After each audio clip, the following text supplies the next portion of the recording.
ಜಗತ್ಪಿಬತಿ ಭುಜಗ ಭೋಗಾಭಮುದ್ಯಮ್ಯ ಹೃದಯಂ ನಿಜಭುಜಂ ದಕ್ಷಿಣಂ ಲಕ್ಷಣಾಢ್ಯಂ ಲಲಿತಮುದ್ರಿಕ್ತ ವಿಜ್ಞಾನಮುದ್ರಂ ಭಜ ಭಜ ಅನಂತಮಿತ್ಯಾಲಪಂತಂ ಪ್ರಣತವಾನ್ ಪ್ರಾಣಿನಾಂ ಪ್ರಾಣಭೂತಂ ಪ್ರಣತಿಭಿಃ ಪ್ರೀಣಯೇ ಪೂರ್ಣಬೋಧಂ ಭವದವೋಷ್ಣೇನ ತತಪ್ಯಮಾನಾನ್ ಭುವಿ ಪರಂ ನಾಥಮಪ್ರೇಕ್ಷಮಾಣಾನ್ ಭುವನಮಾನ್ಯೇನ ಚ ಅನ್ಯೇನ ದೋಷ್ಣಾ ಭವತು ಭೀರ್ಮಾ ಇತಿ ನ ಸಾಂತ್ವಯಂತಂ ಪ್ರಣತವಾನ್ ಪ್ರಾಣಿನಾಂ ಪ್ರಾಣಭೂತಂ ಪ್ರಣತಿಭಿಃ ಪ್ರೀಣಯೇ ಪೂರ್ಣಬೋಧಂ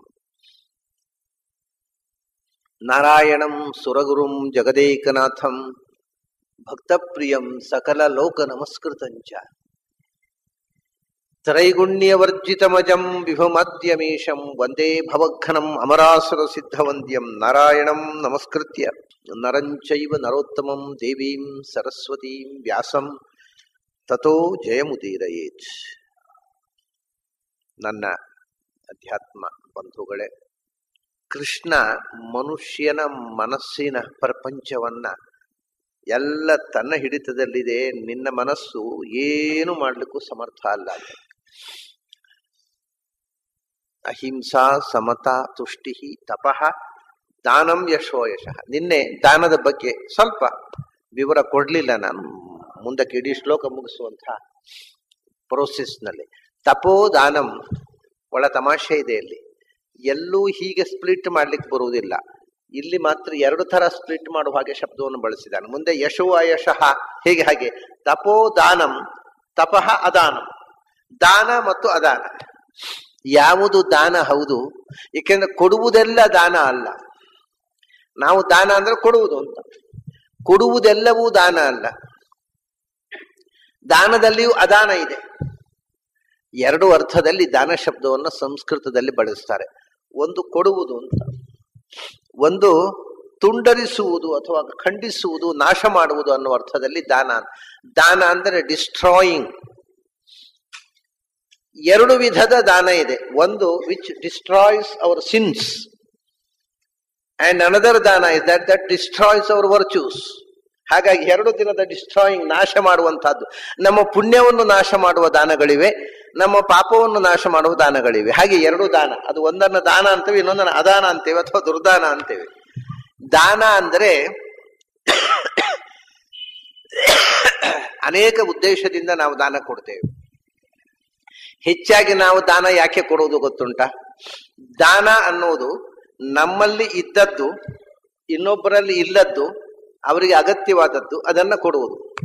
ಈಗ ಸಾಮಾನ್ಯ ನಾವು ದಾನ ಕೊಡುವುದು ಅಂದ್ರೆ ಇಲ್ಲೆಲ್ಲ ಪುರೋಹಿತರು ಹೇಳ್ತಾರೆ ಇಷ್ಟು ಗ್ರಹಚಾರ ಪರಿಹಾರಕ್ಕೆ ಇಷ್ಟು ದಾನ ಆಗಬೇಕು ಅಂದ್ರೆ ನಮ್ಮ ಗ್ರಹಚಾರವನ್ನು ಇನ್ನೊಬ್ಬರಿಗೆ ದಾನ ಕೊಡುವುದು, ನಾವು ಮಾಡಿದ ಪಾಪವನ್ನು ಅವರಿಗೆ ಕೊಡೋದು.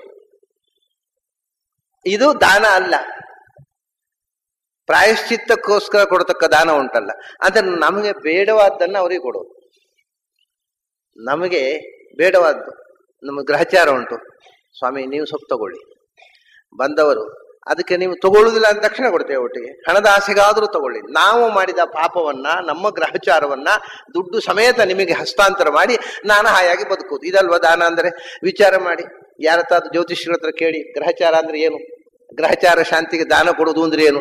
ನಮ್ಮ ಗ್ರಹಚಾರವನ್ನ, ನಮ್ಮ ದೋಷವನ್ನ, ನಮ್ಮ ಪಾಪವನ್ನ ಇನ್ನೊಬ್ಬರಿಗೆ ಕೊಟ್ಟು ದುಡ್ಡು ಸಮೇತ ಅದನ್ನು ಅನುಭವಿಸಲಿಕ್ಕೆ ಖರ್ಚಿಗೆ ಬೇಕಾದ್ರೂ ನಾವು ಕೊಡ್ತೇವೆ, ತಗೊಳ್ಳಿ. ಅಂದ್ರೆ ನಮಗೆ ಯಾವುದು ಬೇಡವೋ, ನಮಗೆ ಭಾರವಾದದ್ದು ಅದನ್ನು ಇನ್ನೊಬ್ಬರಿಗೆ ಸಾಗ ಹಾಕುವುದು. ಇದು ಉದ್ದಾಲಕನ ದಾನ. ದುಗ್ಧದೋಹಾ ನಿರಿಂದ್ರಿಯಾ ಜಗ್ಧ ತೃಣಾಹ. ನಡೆಯಲಿಕ್ಕಾಗದ, ನೀರು ಕುಡಿಯಲಿಕ್ಕಾಗದ, ಕರುಗಳನ್ನು ಈಯಲಾಗದ ಮುದಿ ದನಗಳನ್ನು ದಾನ ಮಾಡಿದಲ್ಲ. ಯಾಕೆಂದ್ರೆ ಮನೆಯಲ್ಲಿ ಇಟ್ಕೊಂಡು ಏನು ಮಾಡೋದು, ಏನೂ ಉಪಯೋಗ ಇಲ್ಲ, ಅದಕ್ಕೆ ದಾನ ಕೊಟ್ಟು ಬಿಡೋದು. ಹೀಗೆ ನಾವು ಪುರೋಹಿತರಿಗೆ ತೆಂಗಿನಕಾಯಿ ದಾನ ಕೊಡ್ತೇವಲ್ಲ, ಮನೆಯಲ್ಲಿ ಅಡಿಗೆಗೆ ಹೆರಮಣೆ ಕೂಡ ಹೋಗದೆ ಇದ್ದ ಸಣ್ಣದು ಇದ್ದದ್ದು ಅದನ್ನು ಪುರೋಹಿತರಿಗೆ ಕೊಟ್ಟು ಬಿಡುವ. ಯಾಕಂದ್ರೆ ಏನು ಮಾಡ್ಲಿಕ್ಕೆ ಆಗುವುದಿಲ್ಲ ಅದು ಹೆರಮಣೆಯಲ್ಲಿ. ಅಂದ್ರೆ ನಮಗೆ ಯಾವುದು ಬೇಡವೋ, ಯಾವುದು ಅನುಪಯುಕ್ತವೋ ಅದನ್ನು ದಾನ ಕೊಡುವುದು. ಇದು ದಾನ ಅಲ್ಲ. ಇದು ಇದು ಡಿಸ್ಟ್ರಾಯ್ ಮಾಡುತ್ತೆ. ಯಾವುದನ್ನ?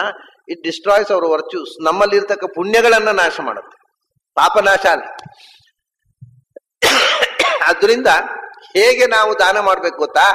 ನಮ್ಮ ಪಾಪಗಳನ್ನೇ ಗ್ರಹಚಾರ ಶಾಂತಿಗೋಸ್ಕರ ಇನ್ನೊಬ್ಬರಿಗೆ ಕೊಟ್ಟು ದಾನ ಮಾಡುವುದಲ್ಲ. ನಮ್ಮಲ್ಲಿ ಇದೆ, ನಮಗೆ ಬೇಕಾದ್ದೇ ಅದು, ಆದರೆ ಇನ್ನೊಬ್ಬರಲ್ಲಿ ಇಲ್ಲ.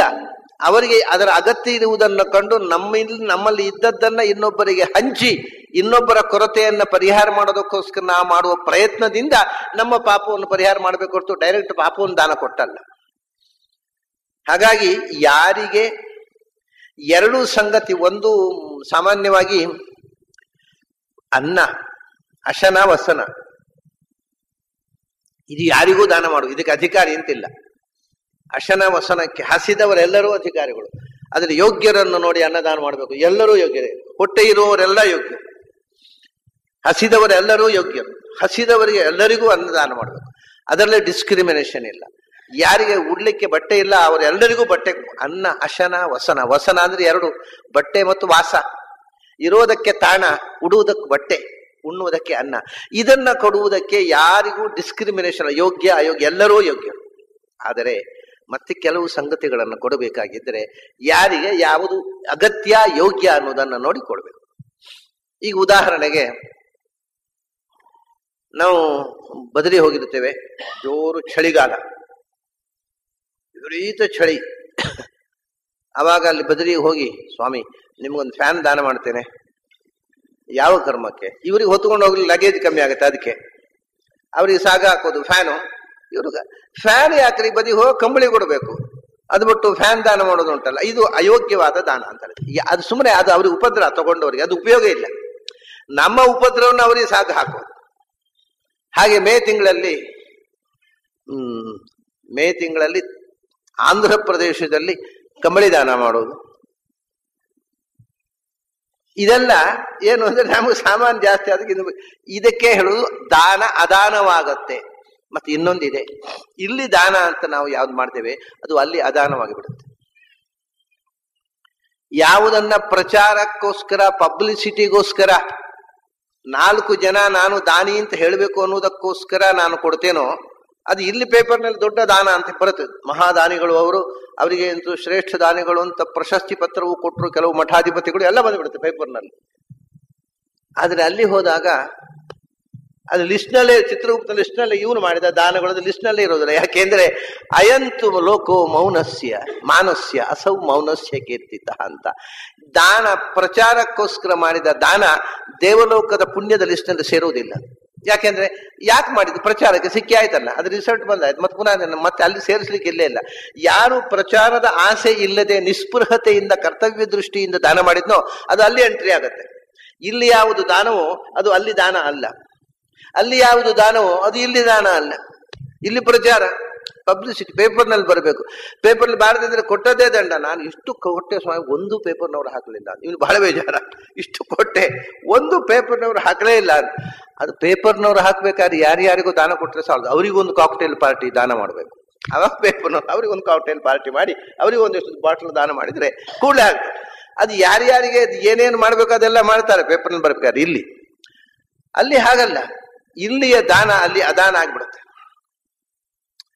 ಹಾಗೇನೆ ಜ್ಞಾನದಾನ ನಾನು ಹೇಳಿದೆ, ಇದು ದೇಶ ಕಾಲಗಳನ್ನ ನೋಡಿ ಕೊಡ್ಬೇಕು. ಯಾವ ದೇಶದಲ್ಲಿ ಯಾವ ಕಾಲದಲ್ಲಿ ಏನು ಬೇಕು, ಯಾರಿಗೆ ಏನು ಕೊಡಬೇಕು. ಅದು ಕನ್ಯಾದಾನ ಮಾಡಬೇಕಾಗಿದ್ರೆ ಪಾಪ 60 ವರ್ಷ ಶಾಂತಿ ಆದವನು ನಿಮಗೆ 5ನೇ ಮದುವೆಗೆ ನಮ್ಮ ಹುಡುಗಿ ಉಂಟು ಕೊಡ್ತೇನೆ ಅಂತ ಹೇಳೋದು, ಅದು ದಾನ ಆಗೋಲ್ಲ. ಅದು ತಗೊಳ್ತಾರೆ ಅಂತ ಅದಕ್ಕೆ ಹೇಳಿದೆ, 5ನೇ ಮದುವೆ ಆದ್ರೂ ನಾವು 60 ವರ್ಷ ಆದ್ರೆ ನಮಗೂ ಸ್ವಲ್ಪ ತ್ರಾಣ ಇದೆ, ನಿಮ್ಮ ಮಗಳಿದ್ರೆ ಕೊಡಿ ಅಂತ ಗಂಡಸರಿಗೆ ತಗೊಂಡ್ಬಿಡ್ತಾರೆ. ಅದು ಕೊಡುವ ಅಪ್ಪ ಅಮ್ಮ ಜಾಗ್ರತೆ ಮಾಡ್ಬೇಕಷ್ಟೇ. ಹಾಗೇನೆ ವಿದ್ಯಾದಾನ, ಯಾರಿಗೆ ವಿದ್ಯೆಯ ಗ್ರಹಣ ಮಾಡತಕ್ಕಂಥ ಅರ್ಹತೆ ಇಲ್ಲವೋ ಅವರಿಗೆ ವಿದ್ಯಾದಾನ ಮಾಡಬಾರದು. ಯೋಗ್ಯರನ್ನ ನೋಡಿ ಈ ವಿದ್ಯಾದಾನ, ಅವಿಗೆ ಇಂಥ ದಾನಗಳನ್ನ ಹೀಗೆ ಕಾಲ, ದೇಶ, ಪಾತ್ರ, ಯಾವ ಕಾಲದಲ್ಲಿ ಯಾವುದು ದಾನ ಮಾಡಬೇಕು ಅನ್ನೋದು ಗೊತ್ತಿರಬೇಕು, ಯಾವ ದೇಶದಲ್ಲಿ ಯಾವುದು ಅಪ್ರೋಪ್ರಿಯೇಟ್ ಅನ್ನೋದು ಗೊತ್ತಿರಬೇಕು, ಯಾರಿಗೆ ಏನು ದಾನ ಮಾಡಬೇಕು. ಹೀಗೆ ಈ 3 ವಿಧದ ವಿಶ್ಲೇಷಣೆ ಇದ್ದು ಮಾಡಿ ಯೋಗ್ಯವಾದ ಕಾಲದಲ್ಲಿ, ಯೋಗ್ಯವಾದ ದೇಶದಲ್ಲಿ, ಯೋಗ್ಯನಾದ ವ್ಯಕ್ತಿಗೆ ಮಾಡಿದ ದಾನ ದಾನ. ಅದು ಸದ್ದಾನ. ಇಲ್ಲದೆ ಇದ್ರೆ ದುರ್ದಾನ. ಇದೇ ದಾನಂ ಅದಾನಂ. ಯಾವುದು ದಾನ ಮಾಡುವ ಬುದ್ಧಿ ಅಥವಾ ದಾನ ಕೊಡದ ಪಿಟ್ಟಾಸಿತನ, ಸ್ಟಿಂಜಿನೆಸ್, ಇದೆಲ್ಲವನ್ನು ಕೊಡುವನು ನಾನೇ ಅಂತ. ಕೆಲವರಿಗೆ ಕೈಯಲ್ಲಿ ಏನು ದುಡ್ಡು ಇರೋಲ್ಲ, ಇನ್ನೊಬ್ಬರಿಗೆ ಸಹಾಯ ಮಾಡಬೇಕು, ಇನ್ನೊಬ್ಬರು ಕಷ್ಟದಲ್ಲಿದ್ದಾಗ ಊರೆಲ್ಲ ಸಾಲ ಮಾಡಿ ಅವರಿಗೆ ನೆರವು ಮಾಡ್ತಾರೆ. ಅಂಥವರು ಇದ್ದಾರೆ. ಕೋಟ್ಯಾಧೀಶರಾಗಿ 10 ಪೈಸೆ ಕೊಡದವರು ಇದ್ದಾರೆ. ಒಬ್ಬರು ಒಂದು ಕಥೆ ಕೇಳಿದೆ ನಾನು, ಬಹಳ ದೊಡ್ಡ ಮಿಲಿಯನ್ ಆಯ್ತು ನಮ್ಮ ಊರಲ್ಲಿ. ಅವ್ರು ನಾನು ಚಿಕ್ಕವರಿದ್ದಾಗ ಹೇಳ್ತಿದ್ದಾರಪ್ಪ, ನನಗೇನು ಅಷ್ಟು ಗೊತ್ತು, ಅನುಭವಕ್ಕೆ ಬರಲಿಲ್ಲ. ಅವ್ರು ಪಾಪ ಶ್ರೀಮಂತರು ಅಂತ ಎಲ್ಲರೂ ಉಪನಯನಕ್ಕೆ, ಮಗನಿಗೆ ಉಪನಯನ ನಿಶ್ಚಯ ಆದ ಕೂಡಲೇ ಏನಾದರೂ ಸಹಾಯ ಮಾಡ್ರಿ, ಮನೆಯಲ್ಲೇ ಉಪನಯನ ವಿಶೇಷ ಏನಾದ್ರು ಉಪನಯನಕ್ಕೆ ಹೋದ ಕಥೆ ನಾನು ಕೇಳಿ. ಉಪನಯನ ಆದ್ರೆ ಅವ್ರ ಹತ್ರ ಹೋಗೋದಂತ, ಏನಾದ್ರು ಸಹಾಯ ಮಾಡಿ. ದೊಡ್ಡ ಮಿಲಿಯನ್ ಆಯರ್ ಅವ್ರು ಏನೋ ಕೊಟ್ಟರು. ಅವರು ಏನ್ ಮಾಡ್ತಿದ್ರು ಗೊತ್ತಾ, ಉಪನಯನಕ್ಕೆ ಬಹಳ ಮುಖ್ಯವಾದ್ದು ಏನು ಹೇಳಿ ಅದನ್ನ ನಾನು ದಾನಕ್ಕೆ ಒಂದು ಜನಿವಾರ ಕೊಟ್ಟು ಕಳಿಸ್ಬಿಡುವರು. ಉಪನಯನಕ್ಕೆ ಅದಕ್ಕಿಂತ ಮುಖ್ಯವಾದ ಏನು ಅಂತ ಹೇಳಿ ಅದು ನನ್ನ ಲೆಕ್ಕದಲ್ಲಿ ಇರಲಿ. ಇಂಥವರು ಇರ್ತಾರೆ ಮಿಲಿಯನ್ ಆಯರು. ಅವ್ರ ದಾನ ನಿಜವಾಗಿ ನೋಡಿ, ಆರ್ಗ್ಯುಮೆಂಟ್ ನಲ್ಲಿ ಏನ್ ತಪ್ಪಿಲ್ಲ. ಉಪನಯನಕ್ಕೆ ಬಹಳ ಮುಖ್ಯವಾದ ವಸ್ತು ನನ್ನ ಲೆಕ್ಕದಲ್ಲಿ ಇಲ್ಲ. ಅವಾಗ ಜನಿವಾರಕ್ಕೆ ಅವಾಗಿದ್ದದ್ದು ಒಂದು ಪಾವಾಣೆ. ಈ ಪಾವಾಣೆ ತೆಗಿನ ಹುಡುಗಿ ಗೊತ್ತೇ ಇಲ್ಲ. ಒಂದು ಪಾವಾಣೆ ಅಂದ್ರೆ ಒಂದು ಆಣೆ 4ನೇ 1 ಅಂಶ. ಒಂದು ಆಣೆ ಅಂದ್ರೆ 6 ಪೈಸೆ, ಅದಂದ್ರೆ 1.5 ಪೈಸೆ ಆಯ್ತು. ಈಗ ಒಂದು ಆಣೆ ಇಲ್ಲ, 6 ಪೈಸೆ ಎಲ್ಲ ಹೋಯ್ತು. ಆಗ ಒಂದು ಆಣೆ, ಅದು ಒಂದಾಣೆ ಅಂದ್ರೆ 4, ಒಂದು ಕಾಲಾಣೆ. ಒಂದು ಕಾಲಾಣೆ, ಒಂದು ಪಾವಾಣೆ ಕೊಟ್ರೆ 1 ಜನಿವಾರ 2 ಜನಿವಾರ ಸಿಗ್ತಿತ್ತು. ಅದನ್ನ ಕೊಟ್ಟು ಕಳಿಸ್ಬಿಟ್ಟು ಮುಗಿದೋಯ್ತು ಅವಳು. ಹೀಗೆ ಒಬ್ಬ ಮನುಷ್ಯ ತುಂಬಾ ಇದ್ದು ಕೊಡಬೇಕು ಅನ್ನೋ ಬುದ್ಧಿ ಇಲ್ಲದೆ ಇರಬಹುದು. ಏನು ಇಲ್ಲದೆ ಕೂಡ ಎತ್ತೆತ್ತಿ ಕೊಡೋರಿದ್ದಾರೆ. ಸಾಲ ಸೋಲ ಮಾಡಿ ಆದ್ರೂ ಇನ್ನೊಬ್ಬರ ಕಷ್ಟದಲ್ಲಿದ್ದಾಗ ನಾವು ನೋಡಿ ಸಹಿಸಿಕೊಳ್ಳಿಕ್ಕಾಗುದಿಲ್ಲ. ಇದನ್ನೇ ದಾನ. ಈ ರೀತಿ ಮನಸ್ಸಿನ ಒಳಗೆ ಕೊಡುಗೈತನ ಅಥವಾ ಒಳಗೈ, ಎರಡು, ಕೊಡುಗೈತನವನ್ನು ನಾನೇ ಕೊಡುವವನು, ಒಳಗೈತನವನ್ನು ನಾನೇ ಕೊಡುವವನು, ಇದೆಲ್ಲ ಹೇಳಿ ಇದೀಗ ಮಾನಸಿಕ ಪ್ರಪಂಚದ ಒಂದು ಚಿತ್ರ ನಮ್ಮ ಮುಂದೆ ಇಟ್ಟ ಕೃಷ್ಣ. ಅಷ್ಟೇ ಅಲ್ಲ, ಬರೇ ಮಾನಸಿಕ ಪ್ರಪಂಚ ಅಲ್ಲ, ಈ ಪ್ರಪಂಚದಲ್ಲಿ ಇರ್ತಕ್ಕ ಎಲ್ಲರ ಸೃಷ್ಟಿ ಮಾಡಿದವನು ನಾನೇ, ಎಲ್ಲದರ ಸೃಷ್ಟಿ ಅಷ್ಟೇ ಹೇಳಿ ಮುಗಿದೋಯ್ತಲ್ಲ. ಎಲ್ಲವನ್ನು ಸೃಷ್ಟಿ ಮಾಡಿ ನಾನು ಒಳಗು ಹೊರಗು ಅಂತರ್ ಭವಿಷ್ಯ ಹೇಳಿ ಸಾಕುವುದು. ಉಪಾಸನೆ ಮಾಡುವುದಕ್ಕೆ ಕೆಲವು ವಿಶೇಷವಾದ ಆಸ್ಪೆಕ್ಟ್ಗಳು ಬೇಕು. ಅದಕ್ಕೋಸ್ಕರ ಹೇಳೋದು ಇದೆಲ್ಲ, ಇದು ಉಪಾಸನೆ ಮಾಡ. ಭಗವಂತ ಏನು ಕೊಟ್ಟ ನನಗೆ? ಬುದ್ಧಿ, ಜ್ಞಾನಂ, ಇದೆಲ್ಲ ಅಸಮೋಹ, ಕ್ಷಮ, ಸತ್ಯಂ, ದಮಃ, ಶಮಃ, ಇದನ್ನು ಭಗವಂತ ಕೊಟ್ಟ ಅಂತ ಅನುಸಂಧಾನ ಮಾಡಬೇಕು. ಇದನ್ನು ಕೊಡುವಂತ ಪ್ರಾರ್ಥಿಸಬೇಕು, ಇದನ್ನು ಪಡೆಯಬೇಕು. ಅದಕ್ಕೋಸ್ಕರ ಈ ಉಪಾಸನೆಯಲ್ಲಿ ಮುಖ್ಯ ಆಗ್ತವೆ. ಆಯ್ತು. ಇನ್ನು ಬಾಹ್ಯ ಪ್ರಪಂಚದಲ್ಲಿ ಮುಖ್ಯವಾಗಿರತಕ್ಕ ಸಂಗತಿ, ಮಹರ್ಷಯ ಸಪ್ತಪೂರ್ವೇ ಚತ್ವಾರೋ ಮನವಸ್ತಥಾ ಮದ್ಭಾವ ಮಾನಸ ಜಾತಾಃ ಯೇಷಾಂ ಲೋಕೆ ಇಮಾಃ ಪ್ರಜಾಃ ಅಂತ. ಮಹರ್ಷಯ ಸಪ್ತಪೂರ್ವೇ ಚತ್ವಾರೋ ಮನವಸ್ತಥಾ. ಇದು ಮೇಲು ನೋಟಕ್ಕೆ ಬಹಳ ವಿಚಿತ್ರ. ಹಿಂದಿನ 7 ಜನ ಮಹರ್ಷಿಗಳು ಮತ್ತು 4 ಜನ ಮನುಗಳು ಎಲ್ಲ ನನ್ನಿಂದ ಹುಟ್ಟಿದರೆ, ಎಲ್ಲ ಇಡೀ ಬ್ರಹ್ಮಾಂಡವೇ ಅವನಿಂದ ಸುಟ್ಟಿದ್ದು. 7 ಮಹರ್ಷಿಗಳು, ಅದು ಹಿಂದಿನ 7 ಮಂದಿ ಮಹರ್ಷಿಗಳು ಮತ್ತು 4 ಜನ ಮನುಗಳು. ಯಾರು 4 ಜನ? ಒಟ್ಟಿಗೆ ಮನ್ವಂತರ 14 ಮನ್ವಂತರಕ್ಕೆ 14 ಮನುಗಳಿದ್ದಾರೆ. ಅದ್ರಲ್ಲಿ ಯಾರು 10 ಯಾರನ್ನು ಬಿಡಿಬೇಕು, 4 ಯಾರನ್ನು ಹಿಡಿಬೇಕು? ಬಿಡಬೇಕಾದ 10 ಯಾರು? ಏನು ಹೇಳೋದಿಲ್ಲ ಕೃಷ್ಣ. ಅವನು ಹೇಳದೇ ಇದ್ರು ನಮ್ಮ ಸ್ವಲ್ಪ ಹಿಂದಿನ ಶ್ಲೋಕದಲ್ಲಿ ಹೇಳಿದವನು ಕೊಟ್ಟಿದ್ರೆ, ಬುದ್ಧಿ, ಜ್ಞಾನಂ, ಅಸಮೋಹ ಒಂಚೂರು ಚೂರು ಇದ್ರೆ ಅವನೇನು ಹೇಳಿದ ಅದು ಗೊತ್ತಾಗತ್ತೆ. ಏನಿದೆ ಅಲ್ಲಿ? ಮಹರ್ಷಯ ಸಪ್ತಪೂರ್ವೇ, ಹಿಂದಿನ 7 ಜನ ಮಹರ್ಷಿಗಳು. ಹಿಂದಿನ ಅಂತಂದ್ರೆ ಬಹಳ ಹಿಂದಿನ, ಮೊಟ್ಟ ಮೊದಲು. ಯಾರು? ಒಂದೊಂದು ಮನ್ವಂತರಕ್ಕೂ ಬೇರೆ ಬೇರೆ ಸಪ್ತರ್ಷಿಗಳಿದ್ದಾರೆ. ಪೂರ್ವೆ ಅಂದ್ರೆ ಮೊತ್ತ ಮೊದಲಿನ ಸಪ್ತರ್ಷಿಗಳು, ಅಂದ್ರೆ ಸ್ವಯಂಭೂ ಮನ್ವಂತರದ ಸಪ್ತರ್ಷಿಗಳು. ಆಮೇಲೆ ಚತ್ವಾರೋ ಮನವಃ, ಯಾರವರು? ಪೂರ್ವೇ ಚತ್ವಾರ, ಮೊದಲನೇ 4 ಜನ. ಅಲ್ಲೇ ಪೂರ್ವೆ ಅನ್ನೋದು ಮಹರ್ಷಯ ಸಪ್ತ ಪೂರ್ವೇ, ಪೂರ್ವೇ ಚತ್ವಾರೋ ಮನವಸ. ಪೂರ್ವೆ ಅನ್ನೋದನ್ನ ಇದಕ್ಕೆ ದೇಹಲಿ ದೀಪನ್ಯಾಯ ಅಂತಾರೆ. ಅತ್ಲಾಗಿಯೂ ಅನ್ನವೇ, ಇತ್ಲಾಗಿಯೂ ಅನ್ನವೇ. ಮೊದಲನೇ 4 ಜನ ಮನುಗಳು. ಮೊದಲನೇ 4 ಜನ ನೋಡಿ ಯಾರಪ್ಪ? ಸುರವಿನವ ಸ್ವಯಂಭುವ, ಎರಡನೇವ ಸ್ವಾರೋಚಿಷ, ಮೂರನೇವ ಉತ್ತಮ, 4ನೇವ ತಾಪಸ. ಅರೆ ಮದ್ಭಾವ, ಇವ್ ನನ್ನಿಂದಲೇ ಹುಟ್ಟಿದವರು ಅಂತ ಹೇಳ್ತಾನೆ. ತಾಪಸ ವಿಷ್ಣುವಿನ ಅವತಾರ, ಅವನು ವಿಷ್ಣುವಿನಿಂದ ಹುಟ್ಟುವುದು ಹೇಗೆ? ಹಾಗಾದ್ರೆ ಅವನು ಬಿಡುವ. ಮೊದಲನೇ 4 ಮಂದಿ ವಿಷ್ಣುವಿನಿಂದ ಸೃಷ್ಟರಾದವರು. ಹಾಗಾದ್ರೆ ತಾಪಸ ಬಿಟ್ರೆ 51 ತಗೊಂಡು ಸಾಕು. ಇವ್ 4 ಜನ. ಒಬ್ಬ ಶುರುವಿನ 4 ಜನರಲ್ಲಿ 4ನೇವನನ್ನು ಬಿಟ್ಟು 5ನೇವನನ್ನು ತಗೊಂಡ್ಬಿಟ್ರೆ ಮೊದಲ 4 ಜನ ಮನುಗಳಾದ್ರು. ಪೂರ್ವೇ ಅನ್ನೋದ್ರಿಂದ ಪ್ರಾರಂಭದವರು ಅಂತ ಗೊತ್ತಾಯ್ತು. ಆ ಸಾಲಿನಲ್ಲಿ ವಿಷ್ಣುವೇ ಒಬ್ಬ ಬರ್ತಾನೆ. ತಾಪಸಮನು ವಿಷ್ಣುವಿನದ್ದೇ ಅವತಾರ. ಅವನು ಮದ್ಭಾವ ಅಲ್ಲ, ವಿಷ್ಣುವಿನಿಂದ ಹುಟ್ಟಿದವಲ್ಲ. ಆದ್ರಿಂದ ಮೊದಲನೆಯವರು 4 ಮಂದಿ ವಿಷ್ಣುವಿನಿಂದ ಹುಟ್ಟಿದವನಲ್ಲ, ವಿಷ್ಣುವೇ ಹುಟ್ಟಿದವರಾಗಬೇಕು. ಆದ್ರೆ ವಿಷ್ಣುವಿನ ಬಿಟ್ಟು ಮುಂದಿನ ತಗೊಂಡು ಅಲ್ಲಿ ಸುರುವಿನಿಂದ ಸ್ವಾಯಂಭುವ, ಸ್ವಾರೋಜಿಷ, ಉತ್ತಮ, ರೈವತ, ಇವರು 4 ಜನ ಮೊದಲು. ಆಮೇಲೆ ತಾಪಸ ಹಾಗೂ ಭಗವಂತನ ಅವತಾರ ಆಯ್ತು. ಆಮೇಲೆ 2 ಮನ್ವಂತರಗಳಾಯ್ತು. ಈಗ ಚಾಕ್ಷುಷ ಮತ್ತು ಈಗ ನಡೀತಾ ಇರುವ ವೈವಸ್ವತ. ಈ ಚಾಕ್ಷುಷ ಮನ್ವಂತರ, ವೈವಸ್ವ ಮನ್ವಂತರ 2 ಇತ್ತೀಚೆಗೆ ಈ ಒಂದು ನಡೀತಾ ಇರುವುದು ಒಂದು ಜಸ್ಟ್ ಪಾಸ್ಟ್. ಈ 2 ಮನ್ವಂತರಗಳನ್ನು ಬಿಟ್ರೆ ಅದರ ಹಿಂದಿನ 5 ಮನ್ವಂತರಗಳಲ್ಲಿ ಭಗವಂತನ ಅವತಾರ ಒಂದು ಅಂದ್ಬಿಟ್ಟು ಭಗವಂತನ ಸೃಷ್ಟವಾದ 4 ಮನಗಳು.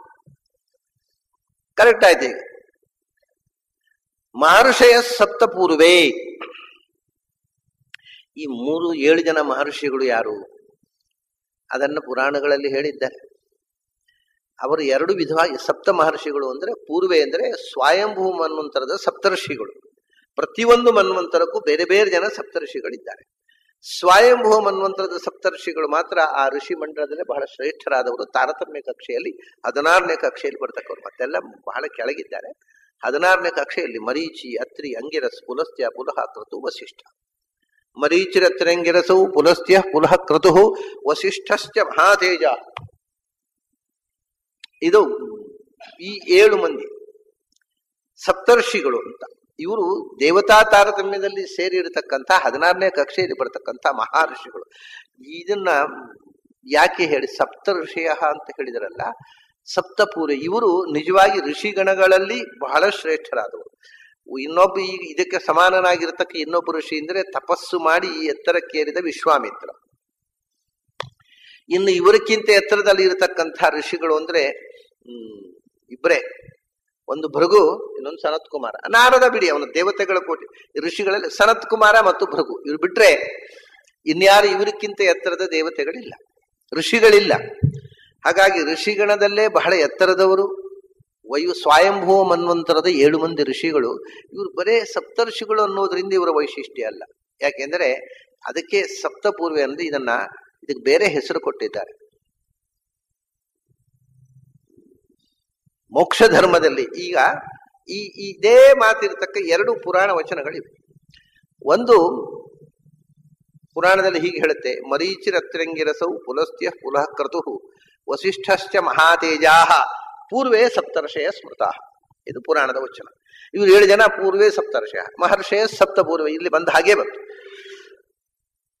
ಇನ್ನೊಂದು ಮಹಾಭಾರತದಲ್ಲಿ ಮೋಕ್ಷ ಧರ್ಮ ಪರ್ವದಲ್ಲಿ ಹೇಳ್ತಾರೆ, ಅಲ್ಲಿ ಸಪ್ತರ್ಷಯ ಅಂತ ಹೇಳುವುದಿಲ್ಲ. ಮತ್ತೆ ಮರೀಚಿರತ್ರಂಗಿರಸೌ ಪುಲಸ್ತ್ಯ ಪುಲಃ ಕ್ರತು ವಸಿಷ್ಠಶ್ಚ ಮಹಾತೇಜಾ ಸಮಾನೋಸೌ ಸ್ವಯಂಭುವ ಸಪ್ತ ಬ್ರಹ್ಮಾಣ ಇತ್ಯೇತೆ ಪುರಾಣೇಶು ಪ್ರಕೀರ್ತಿತಾ ಅಂದ್ರು. ಇವರು ಸಪ್ತ ಬ್ರಹ್ಮರು ಅಂತ. ಸಪ್ತರ್ಷಿಗಳೇ ಸಪ್ತ ಬ್ರಹ್ಮರಾಗ್ತಾರೆ. ಯಾಕೆಂದ್ರೆ ಬ್ರಹ್ಮ ಅಂದರೆ ಏನು?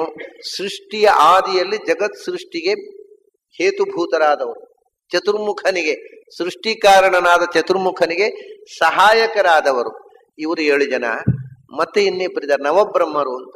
ಅದನ್ನು ನೆನಪಿಸುವುದಕ್ಕೋಸ್ಕರ ಈ 7 ಋಷಿಗಳು ಅವರು ಸಪ್ತ ಬ್ರಹ್ಮರಾದ್ರಿಂದ ನೀವು 7 ಇನ್ನಿಬ್ಬರನ್ನು ತಗೊಳ್ಳಿ. ಯಾಕೆ ಇವರಿಗಿಂತ ಉತ್ತಮರವರು. ಮತ್ತೊಬ್ಬ ಭೃಗು, ಇವರು 16ನೇ ಕಕ್ಷೆಯಲ್ಲಿದ್ದರೆ ಭೃಗು 15ನೇ ಕಕ್ಷೆಯಲ್ಲಿ ಇರುವವ. ಆಮೇಲೆ 10ನೇ ಕಕ್ಷೆಯಲ್ಲಿ ದಕ್ಷ ಇದ್ದಾನೆ, ದಕ್ಷ ಪ್ರಜಾಪತಿ. ಇವು ಸೃಷ್ಟಿಯ ವಿಸ್ತಾರಕ್ಕೆ ಕಾರಣರಾದವರು. ಅದಕ್ಕೋಸ್ಕರವೇ ಮಹರ್ಷಯ ಸಪ್ತಪೂರ್ವೇ ಅಂತ ಹೇಳುವುದಕ್ಕೆ ಆಚಾರ್ಯರು ಇತಿ ಮೋಕ್ಷ ಧರ್ಮ ಪರ್ವಣಿ ಅಂತ ಬರೀತಾರೆ. ವಸಿಷ್ಠಶ್ಚ ಮಹಾತೇಜಾ ಇತಿ ಮೋಕ್ಷ ಧರ್ಮ ಪರ್ವಣಿ ಅಂತ. ಯಾಕೆಂದ್ರೆ ಮೋಕ್ಷ ಧರ್ಮದಲ್ಲಿ ಇವರನ್ನ ಸಪ್ತ ಋಷಿಗಳು ಅಂತ ಹೇಳಿಲ್ಲ, ಸಪ್ತ ಬ್ರಹ್ಮರು ಅಂತ ಹೇಳಿದ್ದಾರೆ. ಅರ್ಥಾತ್ ಇವರಿಂದ ಮೇಲೆ ಇರುವ 2 ಬ್ರಹ್ಮರನ್ನು ತೆಗೆದುಕೊಳ್ಳಬೇಕು ಅನ್ನೋ ಸೂಚನೆ ಮಾಡೋದಕ್ಕೋಸ್ಕರ ಮೋಕ್ಷ ಧರ್ಮ ಪರ್ವವನ್ನು ಉದಾಹರಣೆ ಮಾಡ್ತಾರೆ. ಆದರೆ ಸಪ್ತ ಮಹರ್ಷಯ ಅಂತ ಯಾಕೆ ಹೇಳಿದ್ರು ಅಂದ್ರೆ ವಸಿಷ್ಠಶ್ಚ ಮಹಾತೇಜಾ ಪೂರ್ವೇ ಸಪ್ತರ್ಷಯ ಸ್ಮೃತಾ ಅಂತ ಭವಿಷ್ಯತ್ ಪುರಾಣದಲ್ಲಿದೆ. ಹೀಗೆ ಒಂದು ಪುರಾಣಕ್ಕೆ ಸಂವಾದಿಯಾಗಿದೆ, ಇನ್ನೊಂದು ಮೋಕ್ಷ ಧರ್ಮ ವಚನದಿಂದ ಈ ಸಪ್ತ ಬ್ರಹ್ಮರು ಇವರು, ಇನ್ನಿಬ್ಬರು ಬ್ರಹ್ಮರನ್ನು ಬಿಟ್ಟವರನ್ನು ಉಪಲಕ್ಷಣತೆಯ ತೆಗೆದುಕೊಳ್ಳಬೇಕು ಅನ್ನೋದನ್ನು ಸೂಚಿಸುವುದೂ ಆಗತ್ತೆ. ಹೀಗೆ ಎರಡು ವಿಧವಾದ ಅರ್ಥವನ್ನು ಸೂಚಿಸುವುದಕ್ಕೋಸ್ಕರ ಎರಡು ಪ್ರಮಾಣವನ್ನು, ಒಂದೇ ಆನುಪೂರ್ವಿ, ಸ್ವಲ್ಪವೂ ಆನುಪೂರ್ವಿ ವ್ಯತ್ಯಾಸ ಇಲ್ಲದೆ ಎರಡು ಪ್ರಮಾಣಗಳನ್ನ ಭಾಷ್ಯದಲ್ಲಿ ಒಂದು, ತಾತ್ಪರ್ಯದಲ್ಲಿ ಒಂದು ಗ್ರಹಣ ಮಾಡಿದ್ದಾರೆ ಆಚಾರ್ಯರು. ಅದನ್ನು ಬೇರೆ ಬೇರೆ ಪ್ರಮಾಣವನ್ನು ಉದ್ದೇಶ ಒಂದೇ ಆನುಪೂರ್ವಿ, ಎರಡು ಕಡೆಯೂ ನೀವು ನೋಡಿ. ಮರೀಚಿರತ್ರಂಗಿರಸೌ ಪುಲಸ್ತ್ಯ ಪುನಃ ಕೃತು ವಸಿಷ್ಠಶ್ಚ ಮಹಾತೇಜಾ ಇತಿ ಮೋಕ್ಷ ಧರ್ಮ ಪರ್ವಣಿ. ಮರೀಚಿರತ್ರಂಗಿರಸೌ ಪುಲಸ್ತ್ಯ ಪುನಃ ಕೃತು ವಸಿಷ್ಠಶ್ಚ ಮಹಾತೇಜಾ ಇತಿ ಭವಿಷ್ಯತ್ ಪರ್ವಣಿ ಅಂತ ಬರೀತಾರೆ. ಒಂದೇ, ಆದರೆ ಅದರ ಮುಂದಿನ ವಾಕ್ಯ ಭವಿಷ್ಯತ್ ಪರ್ವದಲ್ಲಿ ಬೇರೆ, ಪೂರ್ವ ಸಪ್ತರ್ಷಯ ಸ್ಮೃತ ಮೋಕ್ಷ ಸಪ್ತ ಬ್ರಹ್ಮಣ ಅಂತ ಅದನ್ನು ಹೇಳುವುದಿಲ್ಲ ಆಚಾರ್ಯರು. ಸಪ್ತ ಬ್ರಹ್ಮರು ಅಂತ ಇಟ್ಟುಕೊಂಡಾಗ ನವಬ್ರಹ್ಮರನ್ನು ತಗೊಳ್ಳಿಕ್ಕೆ ಇನ್ನಿಬ್ಬರನ್ನು ತಗೊಳ್ಳಿ ಸೂಚನೆ ಮಾಡೋದಕ್ಕೋಸ್ಕರ ಹೀಗೆ ಒಂದೇ ಆನುಪೂರ್ವಿಯ ಪ್ರಮಾಣ ವಚನವನ್ನ ಬೇರೆ ಬೇರೆ ಕಡೆಯದ್ದನ್ನ ಆಯ್ಕೆ ಮಾಡುವಾಗ ಕೂಡ ಆಚಾರ್ಯರ ಇಂಟೆನ್ಷನ್ ಬೇರೆ ಬೇರೆ ಇರ್ತದೆ. ಇದು ಆಚಾರ್ಯರ ಗ್ರಂಥವನ್ನು ಅಧ್ಯಯನ ಮಾಡುವವನಿಗೆ ಇರಬೇಕಾದ ಎಚ್ಚರ. ಸುಮ್ಮನೆ ಉರು ಹೊಡೆಯುವವರಿಗೆಲ್ಲ ಭಾಷ್ಯ ಅರ್ಥ ಆಗುವುದಿಲ್ಲ. ಸರಿ, ನವಬ್ರಹ್ಮರು, ಸಪ್ತಬ್ರಹ್ಮರು ಅಂದ್ರೆ ಈಗ ನವಬ್ರಹ್ಮರಾದರು. ಭೃಗು, ದಕ್ಷ. ಭಾಗವತದಲ್ಲಿ ಇದನ್ನೇ 10 ಮಂದಿಯನ್ನು ಹೇಳಿದ್ದಾರೆ. ಮರೀಚಿರತ್ರಂಗಿರಸೌ ಪುಲಸ್ತ್ಯ ಪುನಃ ಕೃತು ವಸಿಷ್ಠ ಭೃಗುರ್ದಕ್ಷ ದಶಮಸ್ತತ್ರ ನಾರದ. ಮಾನಸ ಪುತ್ರರಾಗಿ ಚತುರ್ಮುಖನಿಂದ ಸೃಷ್ಟವಾದ 10 ಮಂದಿ ಮಕ್ಕಳಿವರು. ಅದರಲ್ಲಿ 10ನೇವ ನಾರದ. ಅವನನ್ನು ಯಾಕೆ ಬಿಟ್ರು ಅಂದ್ರೆ, ಬಿಡ್ಲಿಕ್ಕೆ ಕಾರಣ ಉಂಟ್ರಿ. ಯೇಷಾಂ ಲೋಕೇ ಇಮಾ ಪ್ರಜಾ, ಯಾರಿಂದ ಮುಂದೆ ಪ್ರಪಂಚದಲ್ಲಿ ಸೃಷ್ಟಿ ವಿಸ್ತಾರ ಆಯಿತು ಅವರು ಅಂತ. ನಾರದ ಬ್ರಹ್ಮಚಾರಿ, ಅವನು ಸೃಷ್ಟಿ ವಿಸ್ತಾರವೇ ಆಗಲಿಲ್ಲ. ಆದ್ರಿಂದ ನೋಡಿ, ಸಪ್ತಪೂರ್ವೆ ಎನ್ನುವಾಗ ಸಪ್ತ ಬ್ರಹ್ಮರು ಬಂದರು. ಯಾರಿಂದ ಈ ಸೃಷ್ಟಿ ವಿಸ್ತಾರ ಆಯಿತು ಆ ಬ್ರಹ್ಮರು ಅಂದಾಗ ಇನ್ನಿಬ್ಬರನ್ನು ಸೇರಿಸ್ಕೊಳ್ಬೇಕು ಅಂತಾಯ್ತು, ನಾರದನ್ನು ಬಿಡಬೇಕು ಅಂತ ಆಯ್ತು. ಎಲ್ಲವೂ ಅಲ್ಲಿರತಕ್ಕ ವಿಶೇಷಣಗಳಿಂದಲೇ ಅರ್ಥ ಆಗತ್ತೆ. ಏನು ಹೊರಗಿನಿಂದ ತಂದು ಎಳೆದು ಹಚ್ಚಿ ಅರ್ಥ ಮಾಡಬೇಕಾಗಿಲ್ಲ. ಹಾಗಾಗಿ 7 ಮಂದಿ ಸಪ್ತರ್ಷಿಗಳು. ಅವ್ರ ತಮಾಷೆ ಏನಂದ್ರೆ ಒಬ್ಬೊಬ್ಬರಿಗೂ ಸಪ್ತರ್ಷಿಗಳು ಅಂತ ಹೆಸರು. ಬಹಳ ವಿಚಿತ್ರ. ಮರೀಚಿ ಯಾರು? ಮರೀಚಿ ಒಬ್ಬ ಸಪ್ತರ್ಷಿ. ಅತ್ರಿ ಅವನು ಒಬ್ಬ ಸಪ್ತರ್ಷಿ. ಸಪ್ತರ್ಷಿ ಅಂದ್ರೆ ಒಂದ್ ಕಡೆ ರಾಮಾನುಜಾಚಾರ್ಯ ಹೇಳ್ತಾರೆ, ಚೆನ್ನಾಗಿದೆ ಅವ್ರ ಮಾತು. ಸಪ್ತರ್ಷಿಷು ಏಕೈಕೋಪಿ ಸಪ್ತರ್ಷಿ ಅಂತ. ಸಪ್ತರ್ಷಿ ಸಪ್ತರ್ಷಯ ಸಪ್ತರ್ಷಿ ಅಂದ್ರೆ ಸಪ್ತಸ್ವೇಕ ಋಷಿ ಸಪ್ತರ್ಷಿ ಅಂತ. 7ರಲ್ಲಿ ಒಬ್ಬ. ಸಪ್ತರ್ಷಿಷು ಏಕೈಕೋಪಿ ಸಪ್ತರ್ಷಿ ಅಂತ ಬರೀತಾರೆ ರಾಮಾನುಜಾಚಾರ್ಯ. ಒಳ್ಳೆ ಅರ್ಥ. ಎಲ್ರು ಅವನು ಮರೀಚಿ ಯಾರು? ಅವನು ಸಪ್ತರ್ಷಿ ಸ್ವಾಮಿ. ಅರೆ ಒಬ್ಬ ಸಪ್ತರ್ಷಿ ಆಗುವ. ಸಪ್ತರ್ಷಿ ಇದ್ರೆ 7ರಲ್ಲಿ ಒಬ್ಬ ಋಷಿ ಅಂತ ಅಷ್ಟೇ ಅರ್ಥ ಅದಕ್ಕೆ. ಹಾಗಾಗಿ ಮರೀಚಿ ಒಬ್ಬ ಸಪ್ತರ್ಷಿ, ಅತ್ರಿ ಒಬ್ಬ ಸಪ್ತರ್ಷಿ, ಅಂಗಿರಸ್ ಒಬ್ಬ ಸಪ್ತರ್ಷಿ, ಪುಲಸ್ತ್ಯ ಪುನಃ ಕೃತು ವಸಿಷ್ಠ. ಇವರು 7 ಮಂದಿ ಸಪ್ತರ್ಷಿಗಳು. ಇವರು 7 ಮಂದಿಯಿಂದಲೇ ಮುಂದೆ ಸೃಷ್ಟಿ ವಿಸ್ತಾರ ಆದದ್ದು. ಇಡೀ ಮನುಕುಲ ಬೆಳೆದದ್ದು ಈ ಋಷಿಗಳಿಂದ. ಇಡೀ ಪ್ರಪಂಚದ ವಿಸ್ತಾರದಲ್ಲಿ ಚತುರ್ಮುಖನಿಗೆ ಸಹಾಯ ಮಾಡಿದವರು ಈ 7 ಮಂದಿ. ಅಲ್ಲದೆ ಭೃಗು ಮತ್ತು ಭೃಗು, ದಕ್ಷ, ಅವನು ಬಿಟ್ಟು 9 ಋಷಿಗಳನ್ನು ತಗೊಂಡ್ರೆ ಅಥರ್ವ, ಭೃಗು, ಅಥರ್ವ ಮತ್ತು ದಕ್ಷ. ಇವರೆಲ್ಲರೂ ಕೂಡ ಪ್ರಜಾಪತಿಗಳು ಅಂತ ಹೆಸರು ಇವರಿಗೆ. ಬ್ರಹ್ಮರು ಅಥವಾ ಪ್ರಜಾಪತಿ, ನವ ಪ್ರಜಾಪತಿಗಳು ಅಂದ್ರೆ ಚತುರ್ಮುಖನ ಅನಂತರ ಸೃಷ್ಟಿ ವಿಸ್ತಾರಕ್ಕೆ ಕಾರಣ ಅದು. ಚತುರ್ಮುಖ ಮೊದಲು ಶಿವನನ್ನು ಸೃಷ್ಟಿ ಮಾಡಿದ. ಅವನು ಸೃಷ್ಟಿ ವಿಸ್ತಾರ ಮಾಡ್ಲಿಕ್ಕೆ ಹೋಗ್ಲಿಲ್ಲ. ನನ್ನನ್ನು ಇಷ್ಟು ಬೇಗ ಯಾಕೆ ಸೃಷ್ಟಿ ಮಾಡಿದೆ? ಮಾಡಿದವ್ರನ್ನ ಖಾಲಿ ಮಾಡ್ಲಿಕ್ಕೆ ಇರೋದು ನಾನು ಕೂತ್ಬಿಟ್ಟ. ಅವನು ನಾ ಮಾಡೋಲ್ಲ, ಖಾಲಿ ಮಾಡ್ಲಿಕ್ಕೆ ಬಂದವನ ಕಡೆ ಸೃಷ್ಟಿ ಮಾಡಿ ಉಪಯೋಗ ಆಗ್ಲಿಲ್ಲ ಅಂತ. ಆಮೇಲೆ ಸನಕಾದಿಗಳು ಸಪ್ತರ್ಷಿಗಳನ್ನು ಸೃಷ್ಟಿ ಮಾಡಿದ. ಸಪ್ತರ್ಷಿಗಳಿಂದ ಸನಕಾದಿಗಳು ಅವರು ನಾರದ ಯಾವ ಉಪಯೋಗಕ್ಕೆ ಬೀಳಲಿಲ್ಲ. ಎಲ್ಲ ಬ್ರಹ್ಮಚಾರಿಗಳಾಗಿ ಕೂತ್ಬಿಟ್ರು. ಶಿವ ಬ್ರಹ್ಮಚಾರಿ ಅಲ್ಲದೆ ಇದ್ರು ಸೃಷ್ಟಿ ಮಾಡೋಲ್ಲ ಅಂತ ಕೂತ್ಬಿಟ್ರು. ಸೃಷ್ಟಿ ವಿಸ್ತಾರಕ್ಕೆ ಪ್ರಜಾ ಸೃಷ್ಟಿ ತಾನು ಮಾಡೋಲ್ಲ ಅಂತ. ಆದರೆ ಶಿವನಿಂದ ಸೃಷ್ಟಿಯಾಗಿ ಬ್ರಹ್ಮಾಂಡ ಸೃಷ್ಟಿ ಆದದ್ದೇ, ಪಂಚಭೂತಗಳ ಸೃಷ್ಟಿಯೇ ಶಿವನಿಂದ. ಅದಿರಲಿ, ಆದರೆ ಅವನು ಸೃಷ್ಟಿ ಸಂಹಾರಕ್ಕೆ ಮುಖ್ಯವಾಗಿ ನಿಂತುಬಿಟ್ಟ. ಸನಕ, ಸನಂದನ, ಸನಾತನ, ಸನತ್ ಕುಮಾರರು ಬ್ರಹ್ಮಚಾರಿಗಳಾಗಿ ನಿಂತು ಬಿಟ್ರು. ನಾರದರು ಬ್ರಹ್ಮಚಾರಿ. ಇವರು ಚತುರ್ಮುಖನಿಗೆ ಸಹಕಾರಿಗಳಾಗಿದ್ದವರು 7 ಜನ ಮತ್ತು ಇನ್ನಿಬ್ರು ಭೃಗು ಮತ್ತು ಅಥರ್ವ ಋಷಿಗಳಾದ್ರೆ, ಮತ್ತೊಬ್ಬ ದಕ್ಷ. ಇಷ್ಟು ಮಂದಿ ಸೃಷ್ಟಿಯ ವಿಸ್ತಾರಕ್ಕೆ ಕಾರಣನಾಗಿ ಇದು ಏನು ಹೇಳ್ತೇವೆ, ಕೃಷ್ಣ ಏನ್ ಹೇಳ್ತಾ ಇದ್ದಾನೆ ಇಲ್ಲಿಂದ್ರೆ, ನಾನು ಚತುರ್ಮುಖನನ್ನು ಸೃಷ್ಟಿ ಮಾಡಿದೆ, ಚತುರ್ಮುಖ ಸಪ್ತರ್ಷಿಗಳನ್ನು ಸೃಷ್ಟಿ ಮಾಡಿದ ಮತ್ತು ನವ ಪ್ರಜಾಪತಿಗಳನ್ನ, ಅವರ ಮೂಲಕ ಈ ಸೃಷ್ಟಿ ವಿಸ್ತಾರ ಆಯಿತು. ಅಂದ್ರೆ ಸೃಷ್ಟಿಯ ಎಲ್ಲ ವಿಸ್ತಾರಕ್ಕೆ ಮೂಲದಲ್ಲಿ ನಾನೇ ಇರುವುದು. ಬಾಹ್ಯ ಸೃಷ್ಟಿಗೆ ನಾನು ಚತುರ್ಮುಖನ ಸೃಷ್ಟಿ ಮಾಡಿದೆ, ಅಲ್ಲಿಂದ ಅವರು. ಮತ್ತೆ ಚತ್ವಾರೋ ಮನವಃ, ಸೃಷ್ಟಿ ವಿಸ್ತಾರಕ್ಕೆ ಕಾರಣ ಸ್ವಯಂಭುವ ಮನು. ಮನುವಿನಿಂದ ಆ ಮನುವಂಶ ಬೆಳೆದು ಬಂತು, ಅಲ್ಲಿಂದ ಮಾನವ ವಂಶ ಬೆಳೆದು ಬಂತು. ಇಡೀ ಮನುಕುಲದ ಬೆಳವಣಿಗೆ ಕಾರಣರಾದವರು ಮೂಲ ಮನುಗಳು. ಮನು ಅಂದ್ರೆ ಮಾನವ ವಂಶದ ಮೂಲ ಪುರುಷ.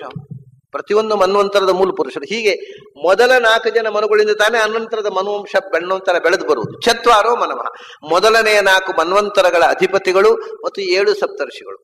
ಇವರು ಪ್ರಧಾನವಾಗಿ ಉಪಾಸನೆ ಮಾಡಬೇಕಾದವು. ನಾನು ಹೇಳಿದೆ, ಅದರ ಜೊತೆಗೆ ನೀವು ಭೃಗು, ದಕ್ಷ, ಅಥರ್ವ, ಹಾಗೆ ಈ ಹಿಂದಿನ ಚಾಕ್ಷುಷ ಮನ್ವಂತರ, ವೈವಸ್ವತ ಮನು ಇವರು ಗ್ರಾಹ್ಯರೇ, ಬಿಡಬೇಕು ಅಂತಲ್ಲ, ಪ್ರಧಾನವಾಗಿ ಉಪಾಸ್ಯವಾಗಿರುವ ಹಿಂದಿನವರು. ಇವರು ಮದ್ಭಾವಾ ಮಾನಸ ಏಷಾಂ ಲೋಕೆ ಇಮಾ ಪ್ರಜಾ. ಯಾರಿಂದ ಲೋಕದಲ್ಲಿ ಈ ಎಲ್ಲ ಪ್ರಜೆಗಳು ಇವತ್ತು ಇರತಕ್ಕಂಥ ಜೀವಜಾತ ಸೃಷ್ಟಿಯಾಗಿದೆಯೋ ಅದಕ್ಕೆ ಈ ಹಿಂದಿನ ಮನ್ವಂತರಾಧಿಪತಿಗಳು, ಹಿಂದಿನ ಋಷಿಗಳು ಕಾರಣ.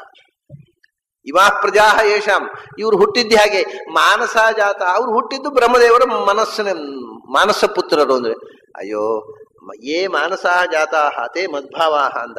ಬ್ರಹ್ಮದೇವರ ಮನಸ್ಸಿನಿಂದ ಹುಟ್ಟಿದ್ರು ಅಂದ್ರೆ ನಾನು ಮೊದಲು ಹೇಳಿದ್ದೆ ಅಂತದ್ದು, ಪ್ರತಿಯೊಬ್ಬರ ಮನಸ್ಸಿನ ಒಳಗಿನ ಒಂದೊಂದು ಭಾವನೆಯು ನನ್ನ ಅಧೀನ ಅಂತ ಹೇಳಿದ್ನೋ ಇಲ್ಲೋ. ಬ್ರಹ್ಮದೇವರ ಮನಸ್ಸಿನಿಂದ ಹುಟ್ಟಿದ್ದು ಅವು ನನ್ನಿಂದಲೇ ಹುಟ್ಟಿದ್ದು. ಎಲ್ಲ ಚತುರ್ಮುಖನಿಂದ ಸೃಷ್ಟಿ ಆಯಿತು ಅಂತ ನೀವು ಏನೇನು ಹೇಳ್ತೀರಿ, ಸೃಷ್ಟಿಯ ಪ್ರಾರಂಭದಲ್ಲಿ ಸೃಷ್ಟಿ ವಿಸ್ತಾರಕ್ಕೋಸ್ಕರ ಚತುರ್ಮುಖ ಸೃಷ್ಟಿ ಮಾಡಿದಂತಹ ಸಪ್ತರ್ಷಿಗಳು, ಮನುಗಳು ಎಲ್ಲರೂ ಮದ್ಭಾವಾಹ ಅಲ್ರಿ. ನೀವು ಮನುಗಳು ನನ್ನಿಂದ ಹುಟ್ಟಿದವರು ಹೇಳ್ತೀರಿ. ಸ್ವಯಂಭೂ ಮನು ಚತುರ್ಮುಖನಿಂದ ಹುಟ್ಟಿದ್ದು, ಆಮೇಲೆ ಸ್ವಾರೋಚಿಷಮನು ಅಗ್ನಿಯಿಂದ ಹುಟ್ಟಿದ್ದು, ಉತ್ತಮ ತಾಪಸ ರೈವತ ಅವನು ಹುಟ್ಟಿದ್ದು ಪ್ರಿಯವ್ರತನಿಂದ, ಪ್ರಿಯವ್ರತನ ಹೆಂಡತಿಯ 3 ಜನ ಮಕ್ಕಳಾಗಿ. ಚಾಕ್ಷುಷಮನು ಚಕ್ಷುಷ ಅನ್ನುವನಿಂದ ಹುಟ್ಟಿದ್ದು, ವೈವಸ್ವತ್ ಮನು ವಿವಸ್ವತ ಸೂರ್ಯನಿಂದ ಹುಟ್ಟಿದ್ದು. ಇವರು ಬ್ರಹ್ಮನ ಮಾನಸ ಪುತ್ರಿಯಲ್ಲಿ, ನಿನ್ನ ಮಕ್ಕಳಲ್ಲಿ. ಇವರು ಎಲ್ಲರೂ ಸೃಷ್ಟಿಯ ಆರಂಭದಲ್ಲಿ ಬ್ರಹ್ಮಣ ಮಾನಸ ಜಾತಾಹ. ಆಮೇಲೆ ಈಗ ಚಂದ್ರ ಅತ್ರಿಯ ಮಗನಾಗಿ ಹುಟ್ಟಿದ. ಅಂದ್ರೆ ಚಂದ್ರನೇ ಇರ್ಲಿಲ್ವಾ ಮೊದಲು? ನಾವು ಕ್ಷೀರೋಧಾರಣೋ ಸಂಭೂತ ಅತ್ರಿಗೋತ್ರ ಸಮುದ್ಭವ ಅಂತ, ಅತ್ರಿ ನೇತ್ರ ಸಮುದ್ಭವ ಅಂತ ಅರ್ಘ್ಯ ಕೊಟ್ಟಿದ್ದೇವೆ ಮೊನ್ನೆ. ಅತ್ರಿಯಿಂದ ಹುಟ್ಟಿದ್ದು ಅಂದ್ರೆ ಅದಕ್ಕೆ ಅತ್ರಿ ಮೊದಲು ಚಂದ್ರ ಇರ್ಲಿಲ್ವಾ? ಇದ್ದ ಚಂದ್ರನೇ ಹುಟ್ಟೋದು ಸ್ವಾಮಿ, ಇಲ್ಲದೆ ಇದ್ದವನಲ್ಲ. ಅದನ್ನ ಇದ್ದ ಚಂದ್ರನೇ ಮಗನಾಗಿ ಹುಟ್ಟಿದ. ಹಾಗೇನೆ ಇದ್ದ ಬ್ರಹ್ಮದೇವರಿಂದ ಮಾನಸ ಸೃಷ್ಟಿಗೆ ಒಳಪಟ್ಟು ಸೃಷ್ಟನಾಗಿರತಕ್ಕಂಥ ಚಕ್ಷುಷನಿಂದ ಹುಟ್ಟಿದ, ವೈವಸ್ವತ್ಮನವೇ ವಿವಸ್ವಂತನಿಂದ ಹುಟ್ಟಿದ.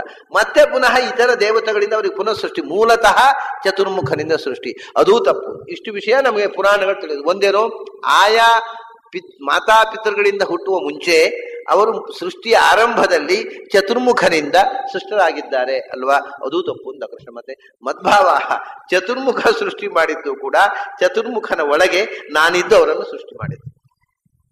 ಯಾಕೆಂದ್ರೆ ಹೇಳಿದೆ ನಾನು ನಿನ್ನೆ, ಯೋ ಮಾಂ ಅಜಮನಾದಿಂಚ, ನಾನೇ ಅಜನ ಒಳಗಿದ್ದು ಅಜ ಶಬ್ದವಾಚ್ಯ, ಚತುರ್ಮುಖನ ಒಳಗಿದ್ದು ಚತುರ್ಮುಖ ಶಬ್ದವಾಚ್ಯ ನಾನೇ.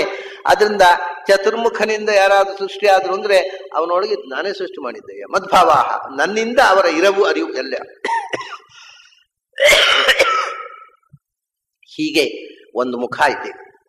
ಇದರಲ್ಲಿ ಇನ್ನೊಂದು ಮುಖ ಇದೆ. ಮಹರ್ಷಿಯ ಸಪ್ತ ಪೂರ್ವೆ, ಹಿಂದಿನ ಸಪ್ತ ಋಷಿಗಳಾಯ್ತು. 4 ಜನ ಮನುಗಳು ಅಂದ್ರೆ ಮನ್ವಂತರಾಧಿಪತಿಗಳು ಅಂತ ಇದ್ದುಕೊಂಡು ನಾವು ಅರ್ಥ ಮಾಡಿದೆವು. ಮನುಗಳು ಅಂತಂದ್ರೆ ಇನ್ನೆರಡು ವಿಧವಾದಂಥ ಅರ್ಥ ಇದೆ.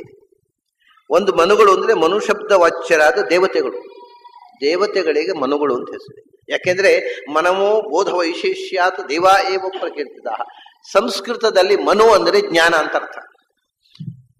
ಮನು ಅಂದ್ರೆ ಜ್ಞಾನ, ಮನು ಅವಬೋಧನೆ, ಮನ ಜ್ಞಾನೆ, ಮನ್ಯತೆ, ಮನುತೆ ಎಲ್ಲ.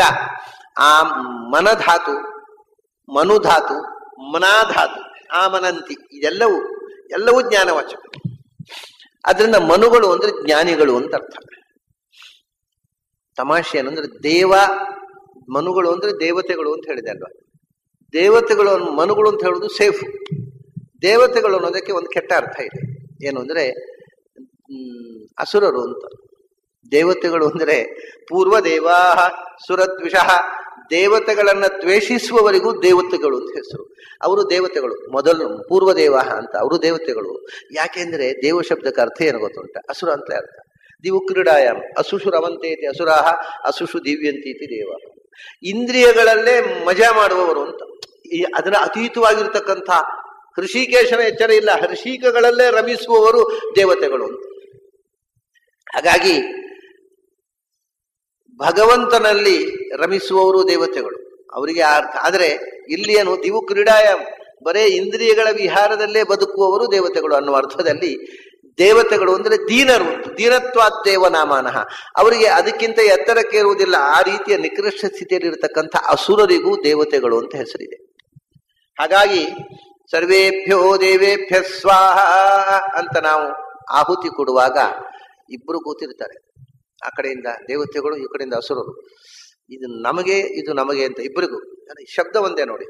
ಒಂದೇ ಶಬ್ದದಿಂದ ಕರೆದಾಗ, ಈಗ ಒಂದೇ ಹೆಸರಿನವ್ರು ಇಬ್ರು ಇದ್ರೆ ನಾವು ಕರೆದು ಬಿಟ್ರೆ ಒಂದು ಗೊಂದಲ ಆಗೋದಿಲ್ವಾ? ನಮ್ಮನ್ನು ಕರೆದತ್ತು ಅವನನ್ನು ಅಂತ. ಇಬ್ಬರಿಗೆ ಹೆಸರು, ನೀವು ಕೃಷ್ಣ ಅಂತ ಹೆಸರು ಇಬ್ರು ಇದ್ದಾರೆ. ಬರೀ ಕೃಷ್ಣಾಚಾರ್ಯ ಎಂದು ಕೂಡಲೇ ಸಂಭಾವನೆಗೆ ಸ್ವಾಮಿ ಇಬ್ರು ಕೃಷ್ಣಾಚಾರ್ಯ ಎಂದು ಬಿಡ್ತಾರೆ. ಯಾಕೆಂದ್ರೆ ನನಗೆ ಮೊದಲು ಸಂಭಾವನೆ, ನನಗೆ ಮೊದಲು ಸಂಭಾವನೆ.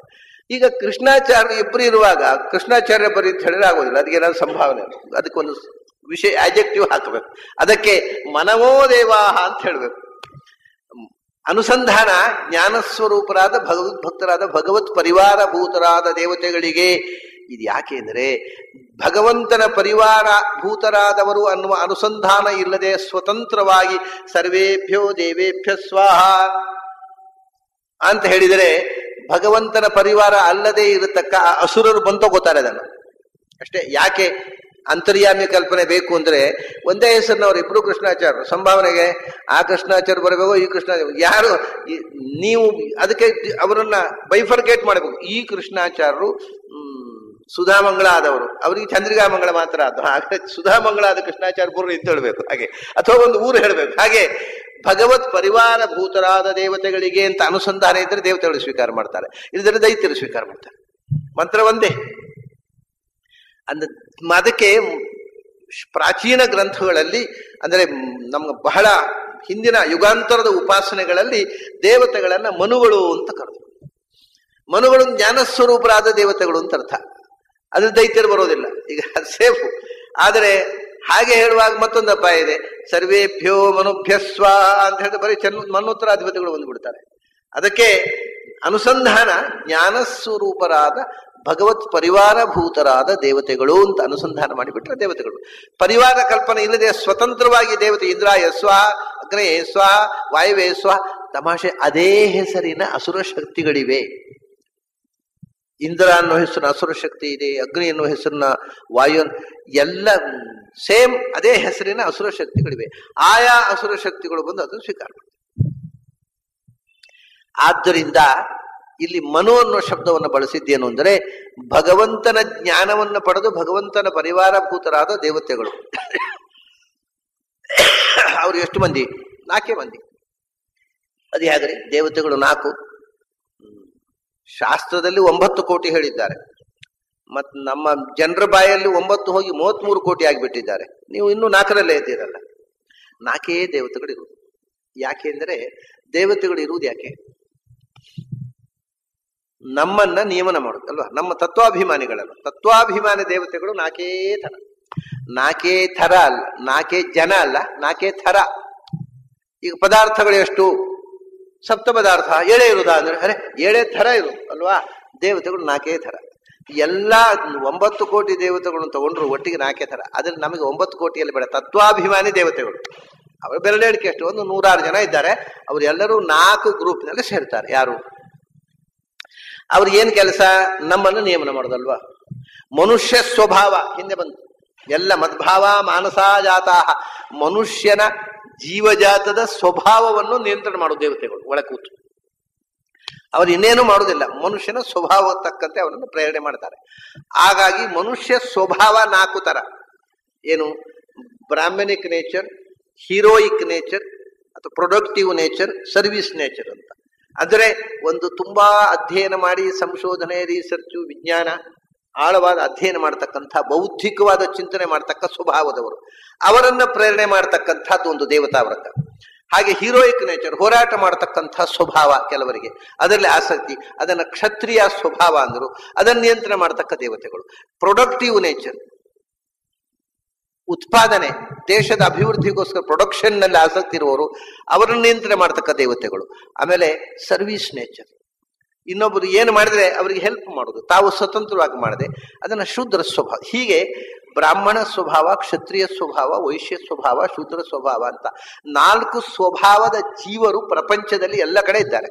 ಬರೇ ಭಾರತದಲ್ಲೆಲ್ಲ ಬಹಳ ಜನರಿಗೆ, ನಮ್ಮ ಈ ಮಾಡರ್ನ್ ಥಿಂಕರ್ಸ್ಗೆ ಒಂದು ದೊಡ್ಡ ಭ್ರಮೆ, ನಿಮ್ಮ ದೇವರಿಗೆ ಅಮೆರಿಕಾದಲ್ಲಿ, ಚೀನಾದಲ್ಲಿ, ಜಪಾನ್ನಲ್ಲೆಲ್ಲ ಸೃಷ್ಟಿ ಮಾಡಿದ್ದು ನಿಮ್ಮ ದೇವರಲ್ಲೂ, ಅವನಿಗೆ ಅಲ್ಲಿ ಜನ ಇದ್ದಾರೆ ಅಂತ ಗೊತ್ತಿಲ್ಲ. ಅಲ್ಲಿ ಯಾಕೆ ಬ್ರಾಹ್ಮಣರು ಕ್ಷತ್ರಿಯರು ಇಲ್ಲ?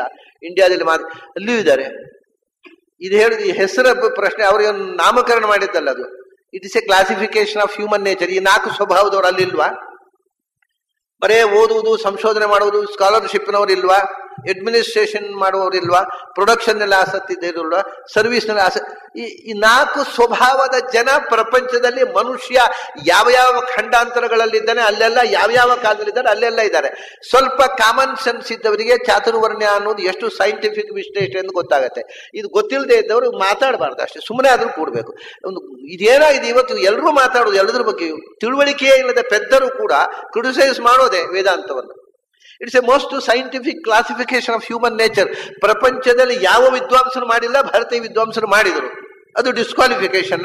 4 ಸ್ವಭಾವದ ಜನ ಪ್ರಪಂಚದಲ್ಲಿದ್ದಾರೆ. ಆದ್ರಿಂದ ಅಮೆರಿಕಾದಲ್ಲೂ ಇದ್ದಾರೆ ಬ್ರಾಹ್ಮಣರು, ಕ್ಷತ್ರಿಯರು, ವಿಶೇಷರು. ಹೆಸರು ಅಮೆರಿಕಾದವರು ಇಡ್ಲಿಲ್ಲ, ನಮ್ಮ ಋಷಿಗಳು ಇಟ್ಟರು ಅಷ್ಟೇ.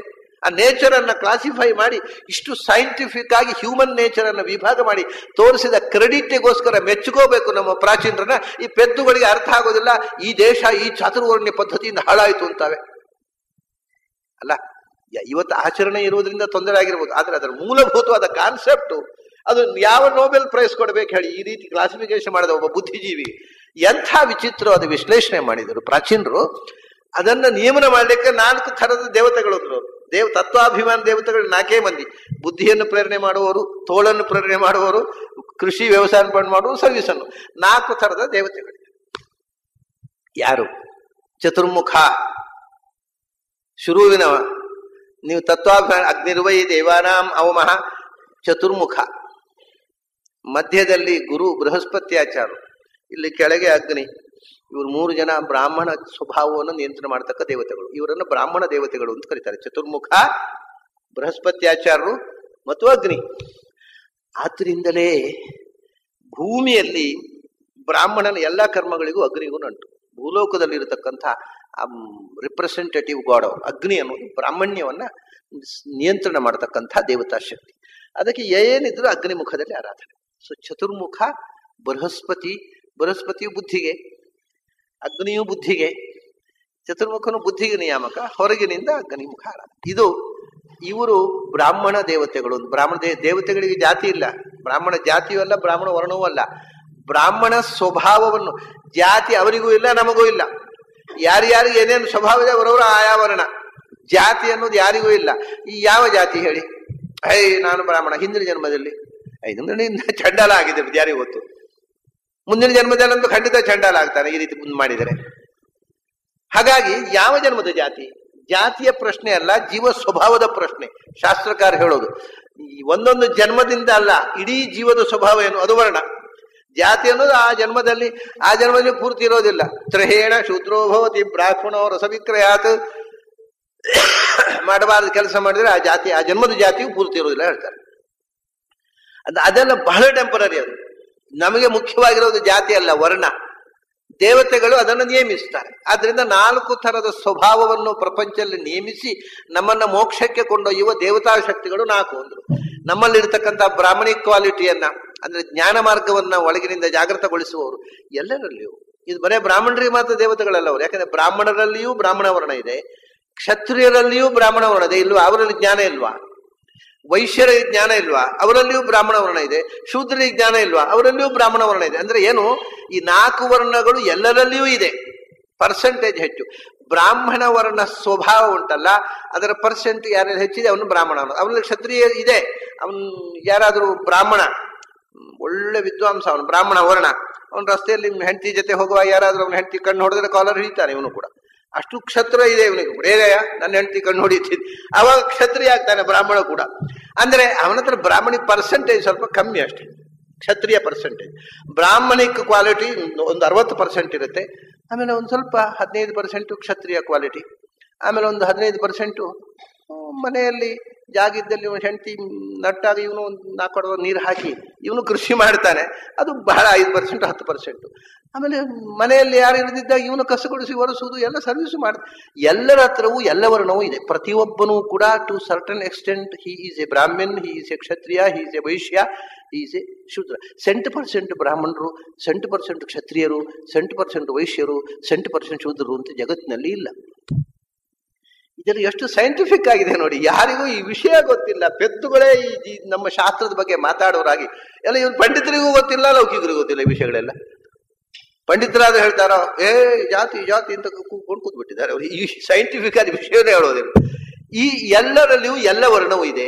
ಯಾರಲ್ಲಿ ಯಾವ ವರ್ಣದ ಪರ್ಸೆಂಟೇಜ್ ಹೆಚ್ಚು ಅವನನ್ನು ಆಗ್ರೂಪಿಸಿ. ಸೊ ಪ್ರತಿಯೊಬ್ಬರಲ್ಲಿಯೂ ಈ ದೇವತೆಗಳು ಒಬ್ಬ ಬ್ರಾಹ್ಮಣನಲ್ಲಿ, ಕ್ಷತ್ರಿಯನಲ್ಲಿ, ವೈಶ್ಯನಲ್ಲಿ, ಶೂದ್ರನಲ್ಲಿ ಅಧ್ಯಾತ್ಮದ ಚಿಂತನೆಯ ಜಾಗೃತಿ ಮಾಡತಕ್ಕ ದೇವತೆಗಳು ಯಾರಿದ್ದಾರೆ ಅವರು ಚತುರ್ಮುಖ, ಬೃಹಸ್ಪತ್ಯಾಚಾರ್ಯರು, ಅಗ್ನಿ, ಅದಕ್ಕೆ ನಿಯಾಮಕವಾದಂತಹ ವರ್ಣಾಭಿಮಾನಿ ದೇವತೆಗಳು. ಆಮೇಲೆ ತುಂಬಾ ಜನ ಕ್ಷತ್ರಿಯರು. ವಾಯುದೇವರು ಕ್ಷತ್ರವರ್ಣದ ಪ್ರಚೋದಕರು. ಚತುರ್ಮುಖ ಬ್ರಾಹ್ಮಣ್ಯಕ್ಕೆ, ವಾಯುದೇವರು ಕ್ಷತ್ರವರ್ಣಕ್ಕೆ. ನಮ್ಮಲ್ಲಿ ಕ್ಷಾತ್ರ ಅವತಾರಗಳಲ್ಲಿ ಹಾಗೆ ಅಲ್ವಾ? ಹನುಮಂತ ವೀರ ಪೌರುಷಕ್ಕೆ ಹನುಮಂತನಿಗೆ ಸಾಟಿ ಇಲ್ಲ.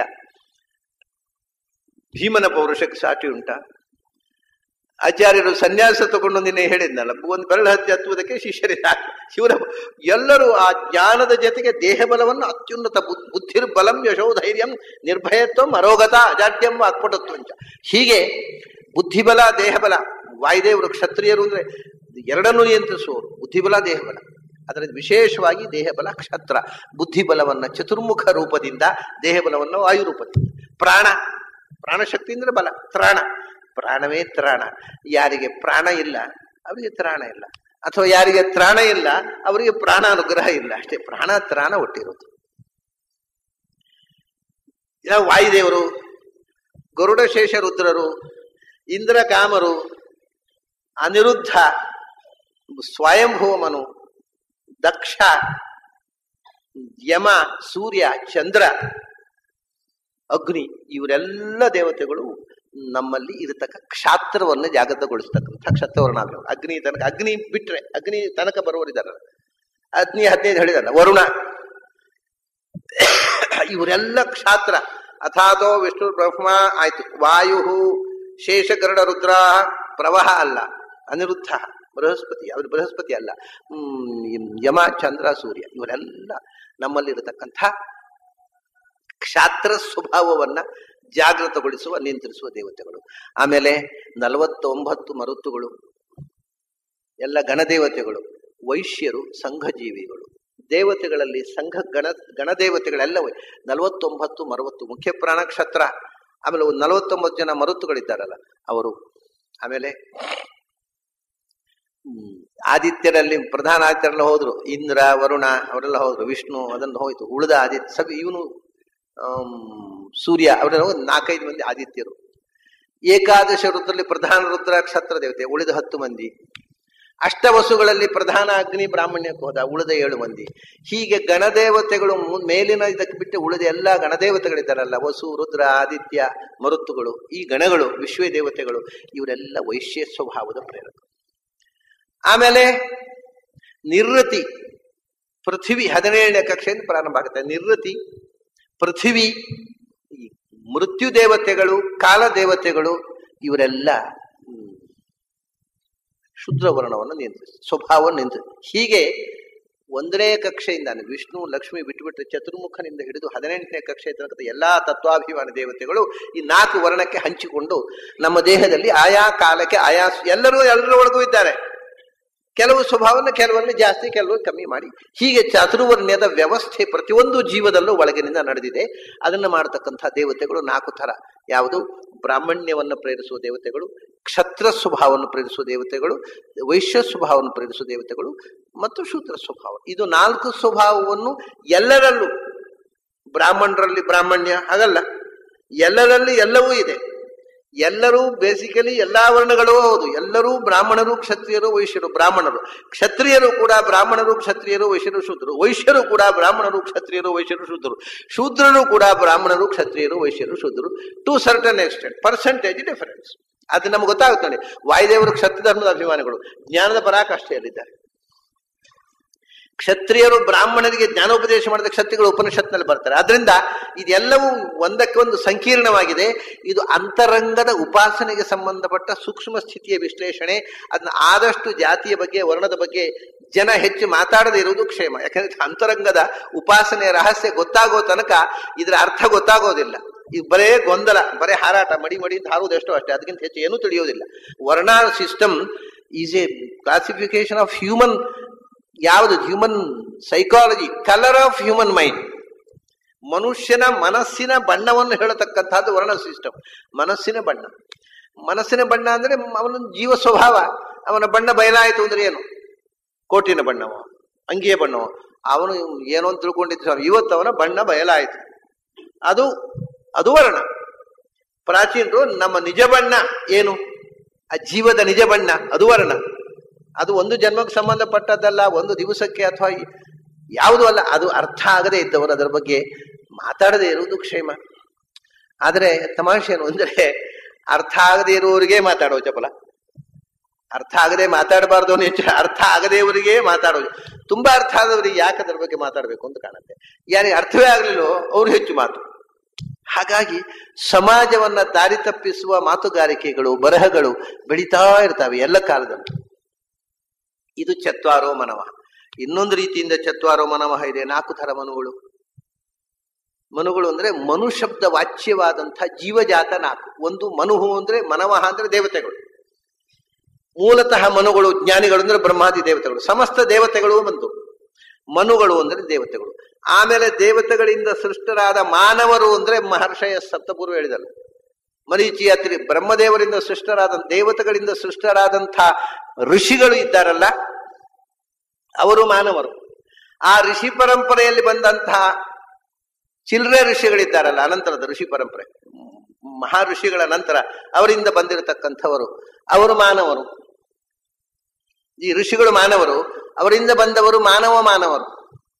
ಋಷಿ ಪರಂಪರೆಯಲ್ಲಿ ಬಂದಂತಹ ಅವಾಂತ ಋಷಿಗಳು, ಅಲ್ಲಿಂದ ಬಂದಂತಹ ನಾವು ಮನುಷ್ಯರು. ಹೀಗೆ ಮನುಗಳು, ಮಾನವರು, ಮಾನವರು, ಮನುಷ್ಯರು ಅಂತ ಮನುಶಬ್ದದಿಂದ ಕರೆಯಲ್ಪಡುವ 4 ಜಾತಿ, 4 ವರ್ಗಗಳು. ದೇವತೆಗಳು ಮನುಗಳು, ಋಷಿಗಳು ಮಾನವರು.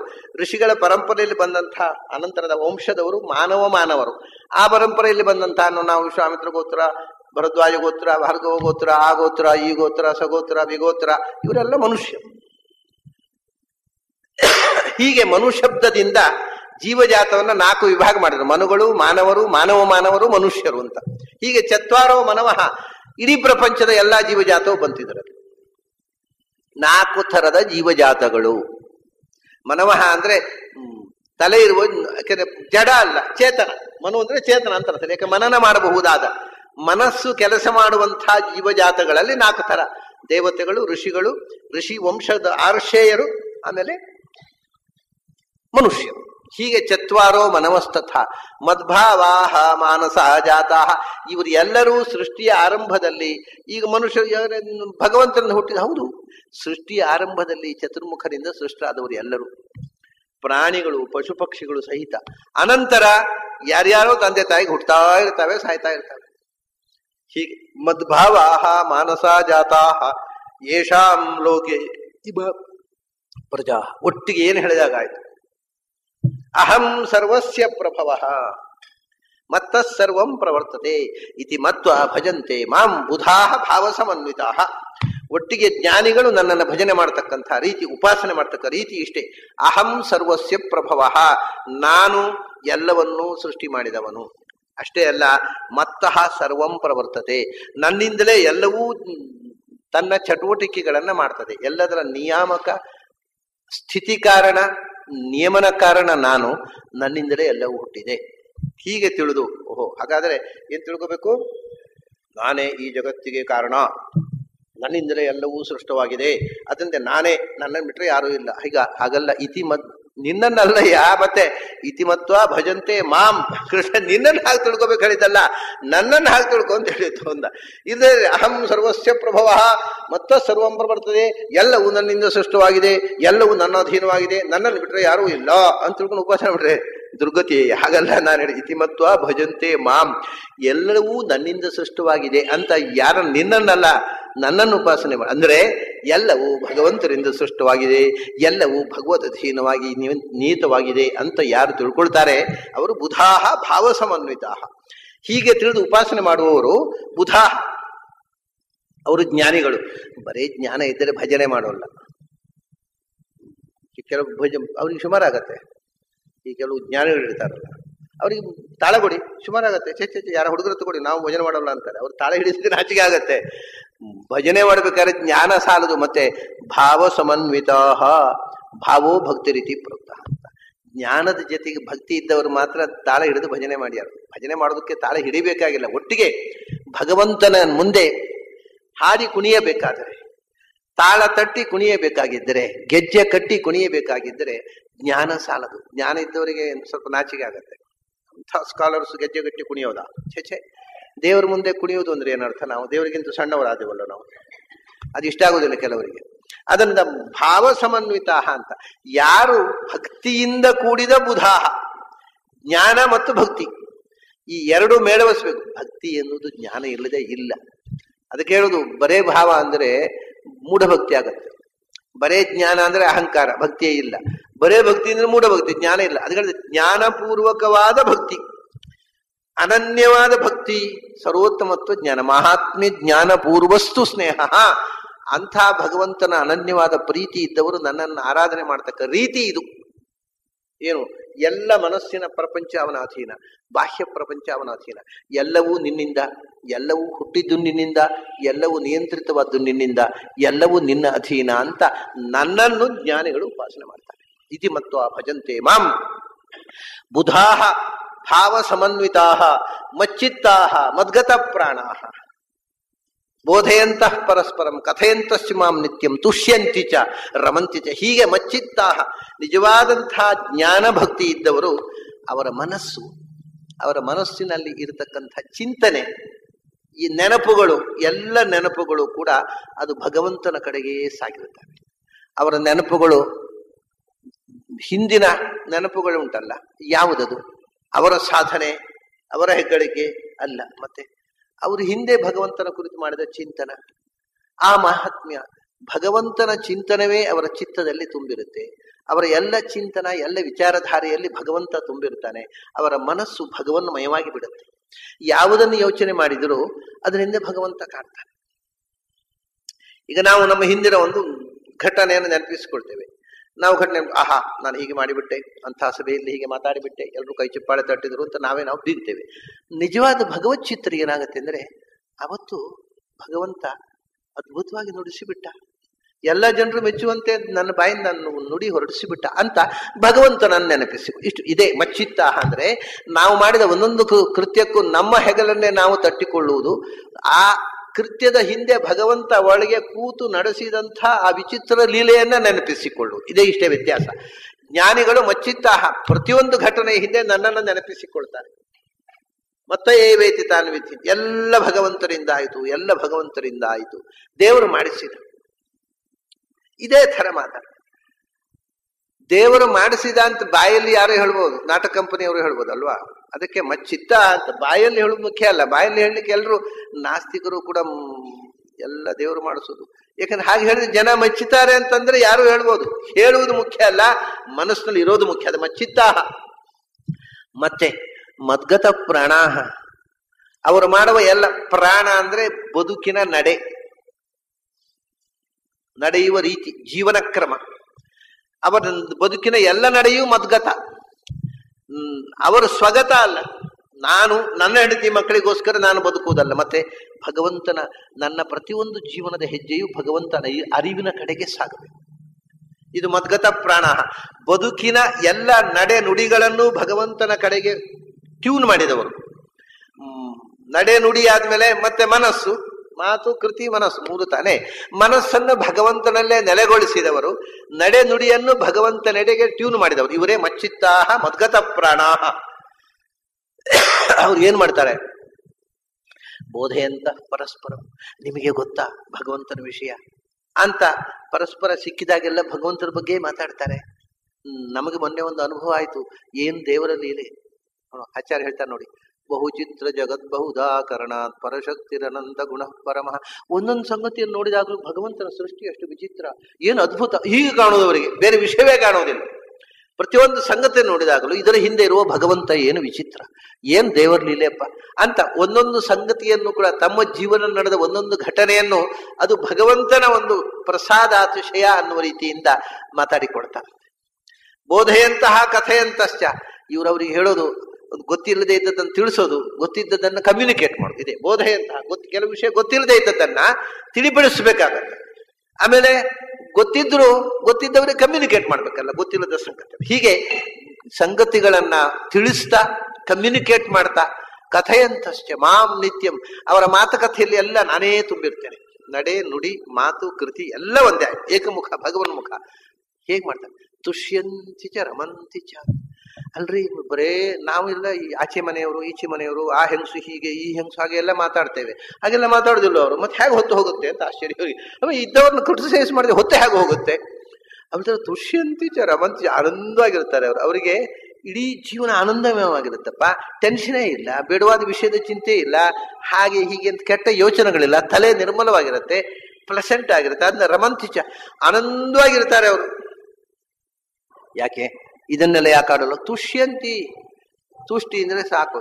ಹೌದಾ, ಲೋಕ ವ್ಯವಹಾರವ, ಅದು ಬೇಡ, ಸಾಕು ಅಂತ ಕಂಡಿದೆ ಅವರಿಗೆ. ಮತ್ತೆ ಯಾಕೆ ಮಾತಾಡ್ಬೇಕು? ಈಗ ಕೆಲವು ಸರ್ತಿ ನಮಗೆ ಬಹಳ ಇಷ್ಟವಾಗಿರತಕ್ಕಂಥ ತಿಂಡಿಗಳಿರ್ತವೆ. ಅದು ತಿಂದು ತಿಂದು ತಿಂದು ತಿಂದು ಕಡೆ ಒಂದ್ಸರ್ತಿ ಇನ್ನು ಬೇಡ, ತಿನ್ನೋದು ಬೇಡ ಅನ್ನೋರು ಹೇಸಿಗೆ ಆಗ್ಬಿಡುತ್ತೆ. ಹಾಗೆ ಲೋಕವಾರ್ತೆ ಬಗ್ಗೆ ಮಾತಾಡಿ ಮಾತಾಡಿ ಮಾತಾಡಿ ಮಾತಾಡಿ ಎಲ್ಲ ಆಗಿ ಇನ್ನದು ರಗಳೇ ಬೇಡ ಅಂತ ಅನ್ನುವಷ್ಟು ಅದು ಹೇಸಿ ಹೋಗಿದೆ ಅವರಿಗೆ. ತುಷ್ಯಂತಿ ಅಂದ್ರೆ ಬೇರೆ ವಿಷಯಗಳಲ್ಲಿ ಅವರಿಗೆ ಅಲಂಬುದ್ಧಿ, ತುಷ್ಟಿ ಸಾಕದು, ಇನ್ನು ಸಾಕು, ಲೋಕ ಚಿಂತೆ ಮಾಡಿದ್ದು ಸಾಕು, ಲೋಕದ ವ್ಯವಹಾರ ಅದರಲ್ಲಿ ಸಾಕು ಅಂತ ಅನ್ನಿಸಿ ಭಗವಂತನ ವಿಷಯ ಮಾತಾಡ್ತಾ ಆನಂದ ಪಡ್ತಾ ಇರ್ತಾರೆ. ಆದ್ರಿಂದ ಅವರಿಗೆ ಇದರಲ್ಲಿ ತುಷ್ಯಂತಿ ಅಲ್ಲ, ಇದರಲ್ಲಿ ಅಂದ್ರೆ ಭಗವಂತನ ವಿಷಯದಲ್ಲಿ ರಮಂತಿ, ಲೋಕದ ವಿಷಯದಲ್ಲಿ ತುಷ್ಯಂತಿ. ಸಾಕು. ತುಷ್ಟಿ ಅನ್ನುವುದಕ್ಕೆ ಸಾಕೆನ್ನಿಸುವಿಕೆ ಅಂತ ಅರ್ಥ, ಅಲಂಬುದ್ಧಿ ಅಂತ. ಪ್ರಪಂಚದ ಮಾತುಗಳ ಬಗ್ಗೆ ತದಲಂ ಬಹುಲೋಕ ವಿಚಿಂತನಯ ಪ್ರವಣಂ ಕುರುಮಾನ ಸಮೀಶ ಪದೇ, ಇದೇ ತುಷ್ಯಂತಿ ಚ ರಮಂತಿ ಚ. ಭಗವಂತನಲ್ಲಿ ಮನಸ್ಸನ್ನು ನೆಲೆಗೊಳಿಸು, ಲೋಕದ ಹಾಳು ಹರಟೆಯನ್ನ ಮುಗಿಸು, ಕೊನೆಗೊಳಿಸು. ತದಲಂ, ಸಾಕು, ಅದೇ ತುಷ್ಯಂತಿ. ಆಮೇಲೆ ಭಗವಂತನಲ್ಲೇ ಅಂತಃ ಸಂತೋಷಕ್ಕೂ ತುಷ್ಟಿ ಅಂತ ಹೇಳ್ತಾರೆ. ಒಂದು ತುಷ್ಟಿ ಅಂದ್ರೆ ಹೊರಗಿನಿಂದ ಸಾಕು ಅನ್ನಿಸ್ಬೇಕು, ಮತ್ತೊಂದು ತುಷ್ಟಿ ಅಂದ್ರೆ ಒಳಗಿಂದೊಳಗೆ ಅದರಲ್ಲೇ ಸಂತೋಷ ಪಡು. ಆ ಅಂತರ್ಮುಖವಾದ ಸಂತೋಷ, ಅದರಲ್ಲೇ ಭಗವಂತನ ಕಥೆಯಲ್ಲೇ ರಮಣ ವಿಹಾರ, ಅದರಲ್ಲೇ ಒಳಗಿಂದೊಳಗೆ ಖುಷಿ, ಆನಂದ, ಇನ್ನರ್ ಬ್ಲಿಸ್. ಆ ಸಂತೋಷ ಸಿಕ್ಕಿದಾಗ ಈ ಹೊರಗಿನ ಹಾಳು ಹರಟೆ ಮಾತುಗಳಿಂದ ಸಿಗತಕ್ಕಂಥ ಕ್ಷುದ್ರ ಆನಂದ ಯಾರಿಗೆ ಬೇಕಾಗಿದೆ? ವಾಸ್ತವಿಕವಾಗಿ ಏನೇನೋ ಮಾತಾಡ್ತಾ ಬಂದಾಗ ನಿಜವಾಗಿ ಭಗವತ್ ಚಿಂತನೆ ಮಾಡ್ತಾ ಯಾವುದೋ ಒಂದು ಉನ್ನತವಾದ ಎಲಿವೇಟೆಡ್ ಸ್ಟೇಜ್ ನಲ್ಲಿ ಇರುವಾಗ ಏನೇನೋ ಒಂದು ಲೌಕಿಕವಾದ ಮಾತಾಡಿದ್ರೆ ಅಸಹ್ಯ ಅನಿಸುವುದಿಲ್ವಾ? ಎಲ್ರಿಗೂ ಅನಿಸುತ್ತೆ. ಭಗವನ್ಮಯತೆ ಅಲ್ಲ, ಸ್ವಲ್ಪ ಅಧ್ಯಾತ್ಮದಲ್ಲಿ ಇರೋವರಿಗೆ, ಅಥವಾ ಒಂದು ವಿಷಯ ಅದು ಬಿಡಿ, ನೀವೇನೋ ದೇವ್ರ ಪೂಜೆ ಮಾಡ್ತಾ ಇರ್ತೀರಿ, ಒಂದು ಮಂತ್ರ ಹೇಳ್ತಾ ಇರ್ತೀರಿ, ನೇಶು ಸೀದ ಗಣಪತಿ ಗಣೇಶ ಅಷ್ಟೊತ್ತು ಯಾರೋ ಪಟ್ಟಾಂಗ ಮಾಡ್ಲಿಕ್ಕೆ ಬಂದ ನಿಮ್ಗೆ ಸಿಟ್ಟು ಬರುತ್ತೆ. ಪಟ್ಟಾಂಗ ಇಷ್ಟವಾದ ನಮಗೂ ಕೂಡ ಎಲ್ಲೋ ಒಂದು ಕ್ಷಣ ಪೂಜೆ ಮಾಡ್ಲಿಕ್ಕೆ ಬಿಡೋದಿಲ್ಲಲ್ಲ, ಇವ್ರು ಬಂದು ಶುರು ಮಾಡಿದಲ್ಲ ರಗಳೆ ಅಂತಾನೆ. ಆಗ ಇಡೀ ಜೀವನವೇ ಹಾಗೆ ಆಗ್ಬಿಡುತ್ತೆ. ಒಳ್ಳೆಯ ವಿಷಯದ ಒಳ್ಳೆಯ ವಿಷಯದ ಒಳ್ಳೆಯ ವಿಷಯದ ಒಳ್ಳೆಯ ವಿಷಯದ ಒಳ್ಳೆಯ ವಿಷಯದ ಒಳ್ಳೆಯ ವಿಷಯದ